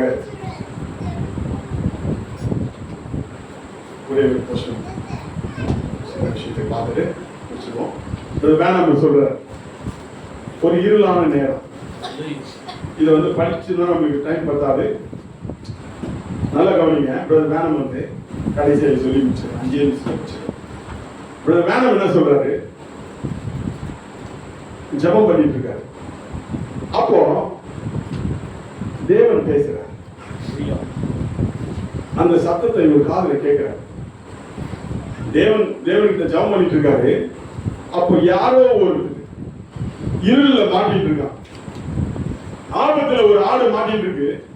அதை பிரதர் வேணாம்னு சொல்றாரு. அப்போ பிரதர் வேணாம் அதை கேட்டுட்டு இந்த சவுண்ட் அப்படியே கேட்டுனே வர்றாரு மாதிரி கேக்குது. ஆடு சவுண்ட், ஏதோ ஒரு ஆடு மாட்டிட்டு இருக்குது. தேவன் காட்டுறாரு போகுது. கேட்டுனே வரும்போது இன்னும் கொஞ்சம் கிட்ட கிட்ட கிட்ட அப்படியே வந்துட்டே இருக்கு. வந்து கிட்ட பார்த்தா மனித குரல் மாதிரி இருக்கு. மனித குரலுக்கு அப்புறம் பாத்தீங்கன்னா மில் டவுன் அப்படின்னு சொல்லுது. அது ஒரு ஊர் பேரு. வேணாம் அங்க போனதே கிடையாது. அவர் உடனே என்ன பண்றாரு? தேவன் எனக்கு மில் டவுன் போக சொல்லிக்கிறாரு சொல்லிட்டு உடனே சர்ச்சில் வந்து எல்லார்கிட்டையும் கேட்கிறாரு, மில் டவுன்ன்ற இடம் யாருன்னா தெரியுமா? யாருன்னு தெரியல. புதன்கிழமை சரி, ஞாயிற்றுக்கிழமை வந்தது ஒரு சகோதரர் கேட்டா எனக்கு தெரியும்ன்ற. ரைட், இங்க 36 கிலோமீட்டர் சொல்றாரு இருக்குது. அங்க நீங்க போனீங்கன்னா மில் டவுன். ஓகே, அந்த மில் டவுனுக்கு எடுத்து போறாரு. ஏன்னா பரிசுத்தாவியான அந்த மில் டவுன்ல ஏதோ ஒரு ஆடு, ஒரே ஒரு ஆடு, நல்ல கவனிங்க, ஒரே ஒரு ஆடு தான் மாட்டிருக்கு. ஆனாலும் அவர் விட மாட்டாருங்க. தேவன் வந்து விடவே மாட்டார். நீங்க ஒரே ஒரு ஆளு ஏதோ ஒரு மூலையில மாட்டிட்டு இருந்தீங்க, உங்களை விட்டாரா? இல்ல, கொண்டு வந்தாருல, சபையில கொண்டு வந்து வச்சிருக்காரு. அவருடைய பிரசன்னத்துல உங்களை வச்சிருக்காரு, உங்களை காப்பாத்தி எடுத்து வச்சிருக்காரு. அது மாதிரி அந்த சகோதரி ஒரு சவுண்ட் கேக்குது, மில் டவுன். சரின்னு சொல்லிட்டு அந்த ஊருக்கு போனா அந்த ஊர்ல பாத்தீங்கன்னா ஒரு ஜார்ஜியான்ட்டு ஒரு சகோதரி, அவங்க குறிச்சு நீங்க மெசேஜ்ல படிச்சிருப்பீங்க. அவங்களுடைய மொத்தம் வெயிட்டே வந்து ஒரு 25 கிலோ தான் இருக்கும். அவங்க கை வந்து தொடப்ப குச்சி இல்லைங்களா, தொடப்ப குச்சி, தொடப்போடைய இது அந்த அளவு இருக்கும். இவங்க வந்து கை, இவங்க வந்து காலு. 9 வருஷம் 6 மாசம் 8 மாசமா அவங்க படுத்த படுக்கையா இருக்கிறாங்க. அவங்க வந்து கண்டிப்பா வந்து உயிரடைய வாய்ப்பே கிடையாது. இப்போ அந்த ஆடை, ஒரு ஆடை எங்கேயோ சிக்கிக்கிட்டு இருக்கு. அது உயிரை காப்பாத்துறதுக்காக வேணாம் அனுப்புறேன். இப்போ போற வழியில சகோதரன் பிரணாம் அநேக அற்புதங்கள் செய்தாரு. இதெல்லாம் நம்ம டைம் இல்லை. அங்க போகும்போது பாத்தீங்கன்னா ஒரு சர்ச்சுக்கு போறாரு. அந்த சர்ச்சு மூடி இருந்தது. அப்போ வேணாம் சொல்றாரு, நீங்க நான் மீட்டிங் நடத்தலாமா கேட்கிறாரு. சரி, ஓகே, யாருன்னு தேவன் சொல்லல, மில் டவுன் மட்டும் தான் சொல்லிக்கிறாரு. சரி, நான் போய் மீட்டிங் நடத்தும் போது இவர் என்ன பண்றாரு, இவரை கூட்டிட்டு போறாங்க. அடுத்த நாள் அங்க ஒரு வாரமா இன்னும் இருக்கிறாரு. அப்போ அடுத்த நாள் தான் பண்றாங்க, கூட்டு போறாங்க ஒரு பெரிய மலைக்கு. ஒரு மலை மேல போயிட்டு ஒரு சகோதரிக்கு வந்து அவங்களுக்கு கேன்சர் வியாதி, ஏதோ ஒரு வியாதி அவங்க வந்து சாவர கண்டிஷன்ல இருக்காங்க. அப்பெல்லாம் மருந்து கிடையாது, அந்த ஊர்ல மருந்தே சுத்தமா கிடையாது, அமெரிக்காலே கிடையாது. அப்போ அவங்க அப்படியே போட்டு இருந்தாங்க. உடனே வேணாம் வந்து இந்த சகோதரிக்காக ஜெபம் பண்ணுங்கன்னு சொல்லி கூட்டிட்டு போறாங்க. அந்த மலை மேல போய் வேணாம் பார்க்கும்போது தேவன் தரிசனத்துல காட்டுறாரு. அந்த சகோதரி வந்து சர்ச்சுக்கு வர மாதிரி இந்த மூடி இருந்தது இல்லைங்களா, அந்த சர்ச்சில் வேணாம் மீட்டிங் நடத்த ஆரம்பிச்சிட்டாரு. அதுல அவங்க வர மாதிரி தரிசனம் கிடைத்தாரு. உடனே என்ன பண்ணாரு, போய் கர்த்தராகிய இயேசு நாமத்தினால எழுந்துனாரு. அப்பவே கூப்பிட்டு சர்ச்சுக்கு வந்துட்டாரு. ஈவினிங் மீட்டிங் போய் அட்டெண்ட் பண்ணிட்டு அப்பவே அவர் சாவு படைக்கிறது கிடக்குறா. அவளை போய் தரிசனத்தை கண்டதுனால, தேவன் காமிச்சதுனால, அந்த இருளான நேரத்துல சாக போற அவ ஒரு விசுவாசித்தான். தேவனால் சுகம் பண்ண முடியும் அப்படின்னு அவள் விசுவாசிட்டான். ஏன்? அற்புத அடையாளங்கள் தேவனால் செய்ய முடியும்னு அவளுக்கு தெரியும். அவள் விசுவாசிக்கிற சபையை சேர்ந்தோம். உடனே என்ன பண்ணாரு? வா எழுந்து அப்படின்னு ஏற்றிட்டாரு. இது யாருடைய விசுவாசம்? அவளுடைய விசுவாசம். அவளுக்கு விசுவாசம் இருந்ததுனாலதான் பட்டுன்னு ஏற்றிட்டா போயாச்சு. நேரா போய் மீட்டிங் நடத்திட்டு இருக்கும்போது இந்த விஷயம் டக்குன்னு ஊர் பூரா பரவுது. சின்ன ஊர் தான். உடனே அடுத்தபடியா தான் இந்த ஜார்ஜியா பெண்ணு, ரொம்ப சின்ன சின்ன கை, இவ்வளவு கை, இவ்வளவு காலு, ஒரே கல் மட்டும் தான் இருக்கு, எலும்பு கூடு மட்டும் தான் இருக்கு. அவளுக்குள்ள எதுவுமே கிடையாது, பேச்சு தரவு கூட சத்தமா கிடையாது. கையை இப்படி தூக்க முடியாதான், அப்படி பேரண்ட்ஸ் சொல்றாரு. கையை படுத்த நிலையில இப்படி தூக்க முடியாதான். அதே யாருன்னா தூக்கணும், அப்படி தூக்கி பண்ணணும், சாப்பாடு இறங்குறதே இல்லை. சரியா? இந்த மாதிரி நிலையில இருக்க அந்த சகோதரி இந்த விஷயத்தை கேள்விப்படுறான். மேல இருக்கிற அந்த பொண்ணுக்கு சொன்ன ஆயிடுச்சா, ரொம்ப சந்தோஷம். இவருக்கு விசுவாசம் வந்துச்சு. ஆனா இவருடைய தாய் தகப்பனுக்கு ஒரு சபையில் இருக்கிறாங்க. அந்த சபை என்ன சொல்லுது? சுகமாக்குதல் கிடையவே கிடையாது, அது அப்போஸ்தலர் காலத்தோட முடிஞ்சு போயிடுச்சு. அப்படி ஒருத்தன் இன்னைக்கு சொல்லிக்கிட்டு மாய்மாலக்காரன் பிரணாமன் ஒருத்தன் இயேசு சுகம் பண்றாருன்னு சொல்லி வருவான். நீங்க அவனை விசுவாசிக்காதீங்கன்னு சபையில சொல்லி வச்சுக்கிறான். அந்த ஊர்ல எல்லா சபையும் யாருன்னா அவனை ஏத்துக்கிட்டீங்கன்னா உங்களை சபையை விட்டு புறம்பாகிடுன்னு சொல்லி வச்சுக்கிறான். அதனால இந்த ஜார்ஜியா பெண்ணுடைய தகப்பனும் தாயும் அவங்க தகப்பன் அந்த சபையில மூப்பு. இவங்களும் நம்புறது இல்லை. ஆனா இந்த பொண்ணு நம்புறா. பாருங்க, அந்த குடும்பத்தில் அவ மட்டும் தான் விசுவாசிக்கிறா, நம்புறா. அதனால அவருடைய விசுவாச தேவன் கைவிடவே இல்லை. மரணம் மட்டும்தான் மீதி. எந்த நிமிஷமும் செத்துவாங்க நிலையில் தான் இவ இருக்கிறா. அப்படி இருக்கும்போது கைவிடவே இல்லை தேவனே. மற்றவங்க எல்லாரும் டாக்டர் எல்லாம் கைவிட்டாங்க. அந்த நிலையில இவர் ஜெபம் பண்றாரு. வேணாம், ஃபர்ஸ்ட் ஜெபம் பண்றாரு. தரிசனம் இல்லை. நான் என்ன பண்றது? தேவன் உங்களுக்கு தரிசனம் ஏதோ கொடுக்கல, நான் ஜெபம் பண்றேன்ட்டு மறுபடியும் போயிடுறேன். மறுபடியும் இங்க ஊருக்கு கிளம்புறதுக்கு முன்னே அந்த பெண்ணுக்காக நான் எப்படின்னா ஜெபம் பண்றேன், ஆண்டவரே நீ அவருக்கு உதவி செய்யுங்கன்னு சொல்லி இவரு கெஞ்சிறாரு பயங்கரமா போய். அப்ப ஆண்டவர் சொல்றாரு, சரி போ, ரெண்டாம் யுத்தம் அனுப்புறாரு, போ, அவருக்கு சொல்ல உண்டாகும் போனும் போது மறுபடியும் இவர் போராடு. வேணாம், அது நிறைய விஷயம் இருக்கு, எக்ஸ்பிளைன் பண்ண முடியாது, நீங்க அப்புறம் படிச்சீங்க. அங்க நேரா போயிட்டு என்ன பண்றாரு? வேணும் நேரம் உள்ள போறாரு. அப்ப அந்த அம்மா அவங்க அம்மா உள்ள இருக்காங்க. இவர் நேரா போயிட்டு அந்த பொண்ணு கையை பிடிச்சி, கர்த்தராகிய இயேசு நாமத்தினாலே நீ எழுந்துரு அப்படின்றாரு. சொன்ன உடனே அந்த அம்மா அப்படியே கொஞ்சம் கொஞ்சமா அவங்க ரெடி ஆகுறாங்க. சாத்தானே சொல்றான் அப்படின்றாரு. ப்ராஃபட் சொல்றாரு, சாத்தான் சொல்றானா அவன் எப்படி எழுந்திருக்க முடியும்? அவளுக்கு தான் கையை தூக்க முடியல, காலை தூக்க முடியல, எழுந்து நிக்க கூட முடியாது. அவன் எப்படி எழுந்திருக்க முடியும்? அதெல்லாம் ஒண்ணு இல்லை, அவளால முடியாது, உன்னால முடியாதுமா அப்படின்னு சொல்லி சாத்தான் சொல்றானா. அப்போ ப்ராஃபட் சொல்றாரு, கர்த்தர் சொல்றாரு நீ எழுந்திரணும். கர்த்தராகிய இயேசு நாமத்தினால எழுந்து அவன் நின்றான். அல்லேலூயா. அவ கல்லுதான், அப்படியே அந்த எலும்பு கூடு தான் நிக்கிறா. இப்ப கூட அவ உடம்புல கரின்றதே கிடையாது, எலும்பு கூடு தான் நிக்குது. அந்த எலும்பு கூட பார்த்த உடனே அவங்க தாயார் மழை காய்ச்சி விட்டாங்க. அங்கேயே அவங்க சுகம் ஆவாது, இயேசுவால் சுகம் படுத்த முடியாதுன்னு சொல்லுவோம் விசுவாசிக்கிற சபை. உடனே என்ன பண்ணா? மயக்காட்சி கீழே விழுந்துட்டான். விழுந்து ஐயோ ஐயோ ஐயோ கத்துறாங்க. பக்கத்து வீட்டுல எல்லாம் சத்தத்தை கேட்டு உடையறாங்க. இந்த பெண்ணு நேரா போயிட்டு, அவ ஏற்கனவே ஒரு பியானிஸ்டா இருந்தா, பியானோ வாசிக்கிறவளா இருந்தா. அங்க இருந்த பியானோல உட்கார்ந்து இயேசு கிறிஸ்து எனக்கு போதுமானவர் சொல்லிட்டு அவ பாட்டு வாசிட்டு இருக்கா. பக்கத்துல இருக்கிற எதிர் வீட்டாரெல்லாம் சத்தத்தை கேட்டு உடையறாங்க. ஐயோ செத்துட்டா போலுக்கு. இந்த அம்மா அப்படி கத்துது, அப்படி கத்து ஐயோ புரிஞ்சுக்கவே முடியல, இந்த எப்படி பண்ணு சொல்லலாம். கத்துற சத்தத்தை போட்டு எல்லாம் ஓடி செத்துட்டா போலுக்கு கிட்ட வந்தாங்க. கிட்ட பார்க்கும்போது தான் தெரியுது அவ சுகமாகி இருக்கிறார். அல்லேலூயா. அவங்க அப்பா அப்பதான் பால் வாங்க போனவரு சத்தத்தை கேட்டு வராரு. மகன் செத்துட்டா அப்படின்னு சொல்லி கிட்ட வந்தவங்க பாத்தீங்கன்னா பியானோ வாசிட்டு இருக்கிறாரா. எப்போ? 9 வருஷம் 6 மாசத்துக்கு அப்புறம் பியானோ உட்கார்ந்து வாசிக்கிறான். அல்லேலூயா. எப்படிப்பட்ட இருளான நேரத்திலும் பிரியமானவர்களே, அவரை நீங்கள் என்ன நிலையில் இருந்தாலும் சரி, உங்களை தூக்கக்கூடிய ஒரு தேவன் நம்ம மத்தியில் இருக்கிறார். அல்லேலூயா. உங்க ஜெபத்துக்கு பதில் அளிக்கக்கூடிய ஒரு தேவன் நம்ம மத்தியில் இருக்கிறார். அந்த நிலையிலும் அவர் இம்மானுவேலின் ரத்தத்தால் அப்படின்ற பாட்டு அவர் வாசிக்கிறார். அல்லேலூயா. உடனே பாருங்க, உலகம் முழுவதும் அவர் சொல்றாரு, அவருடைய அட்ரஸ் டேட் இது. யார் வேணா உலகம் பூரா அவருக்கு லெட்டர் போட்டு கேட்டுங்க, தேவன் மெய்யாகவே சுகப்படுத்தினார் அப்படின்னு சொல்லிட்டு சொல்றாரு. அதனால நம்முடைய இருளான நேரத்துல நமக்கு உதவி செய்ய ஒருவர் இருக்கிறார். நீங்க கலங்க வேண்டியது இல்லை, நம்ம உங்க பாதையை மட்டும் சரி பண்ணி எப்பவுமே ரெடியா இருங்க. தேவனிடத்துல போறதுக்காக நம்ம ஆயத்தமா இருக்கணும். நம்ம வயசு முக்கியம் கிடையாது, நம்ம ஆயத்தமா இருந்து நம்முடைய பாதையை சரி பண்ணிங்க. நம்முடைய பாதையில போகும்போது நம்முடைய ஆபத்து நேரத்துல, துன்ப நேரத்துல நம்முடைய தேவை நேரத்தில் தேவன் வந்து நமக்கு உதவியாய் கண்டிப்பா இருப்பார். கர்த்தருடைய நாமத்துக்கு இயேசு கொண்டு வந்தாங்க.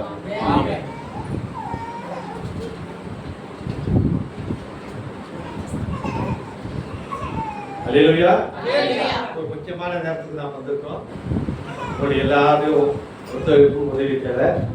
ராபோஜி எடுக்கிறவங்க மட்டும் அந்த ராபோஜி ஒழுங்குல நிற்கிறீங்க. மற்றவங்க வந்து எடுக்காதவங்க அமைதி காத்து கொஞ்சம் சப்போர்ட் பண்ணுங்க. அல்லேலூயா. அதுக்காக ஆயுதமாங்க. பாருங்க, உங்களுக்காக 4 மணிக்கு வந்துட்டேன் நான். நீங்க ரெஸ்டே கிடையாது. வந்தது 4 மணிக்கு வந்தேன் நான். ஆனா 5:30 மணிக்கு தான் ஆரம்பிச்சிருக்கோம். உங்களுக்காக ஜெபம் பண்ணி பாரத்தோடு வந்திருக்கோம். நீங்க அந்த ஒத்துழைப்பு கொடுத்து முக்கியமான நேரத்துல வந்திருக்கிறோம். அல்லேலூயா. ரெஸ்டே கிடையாது.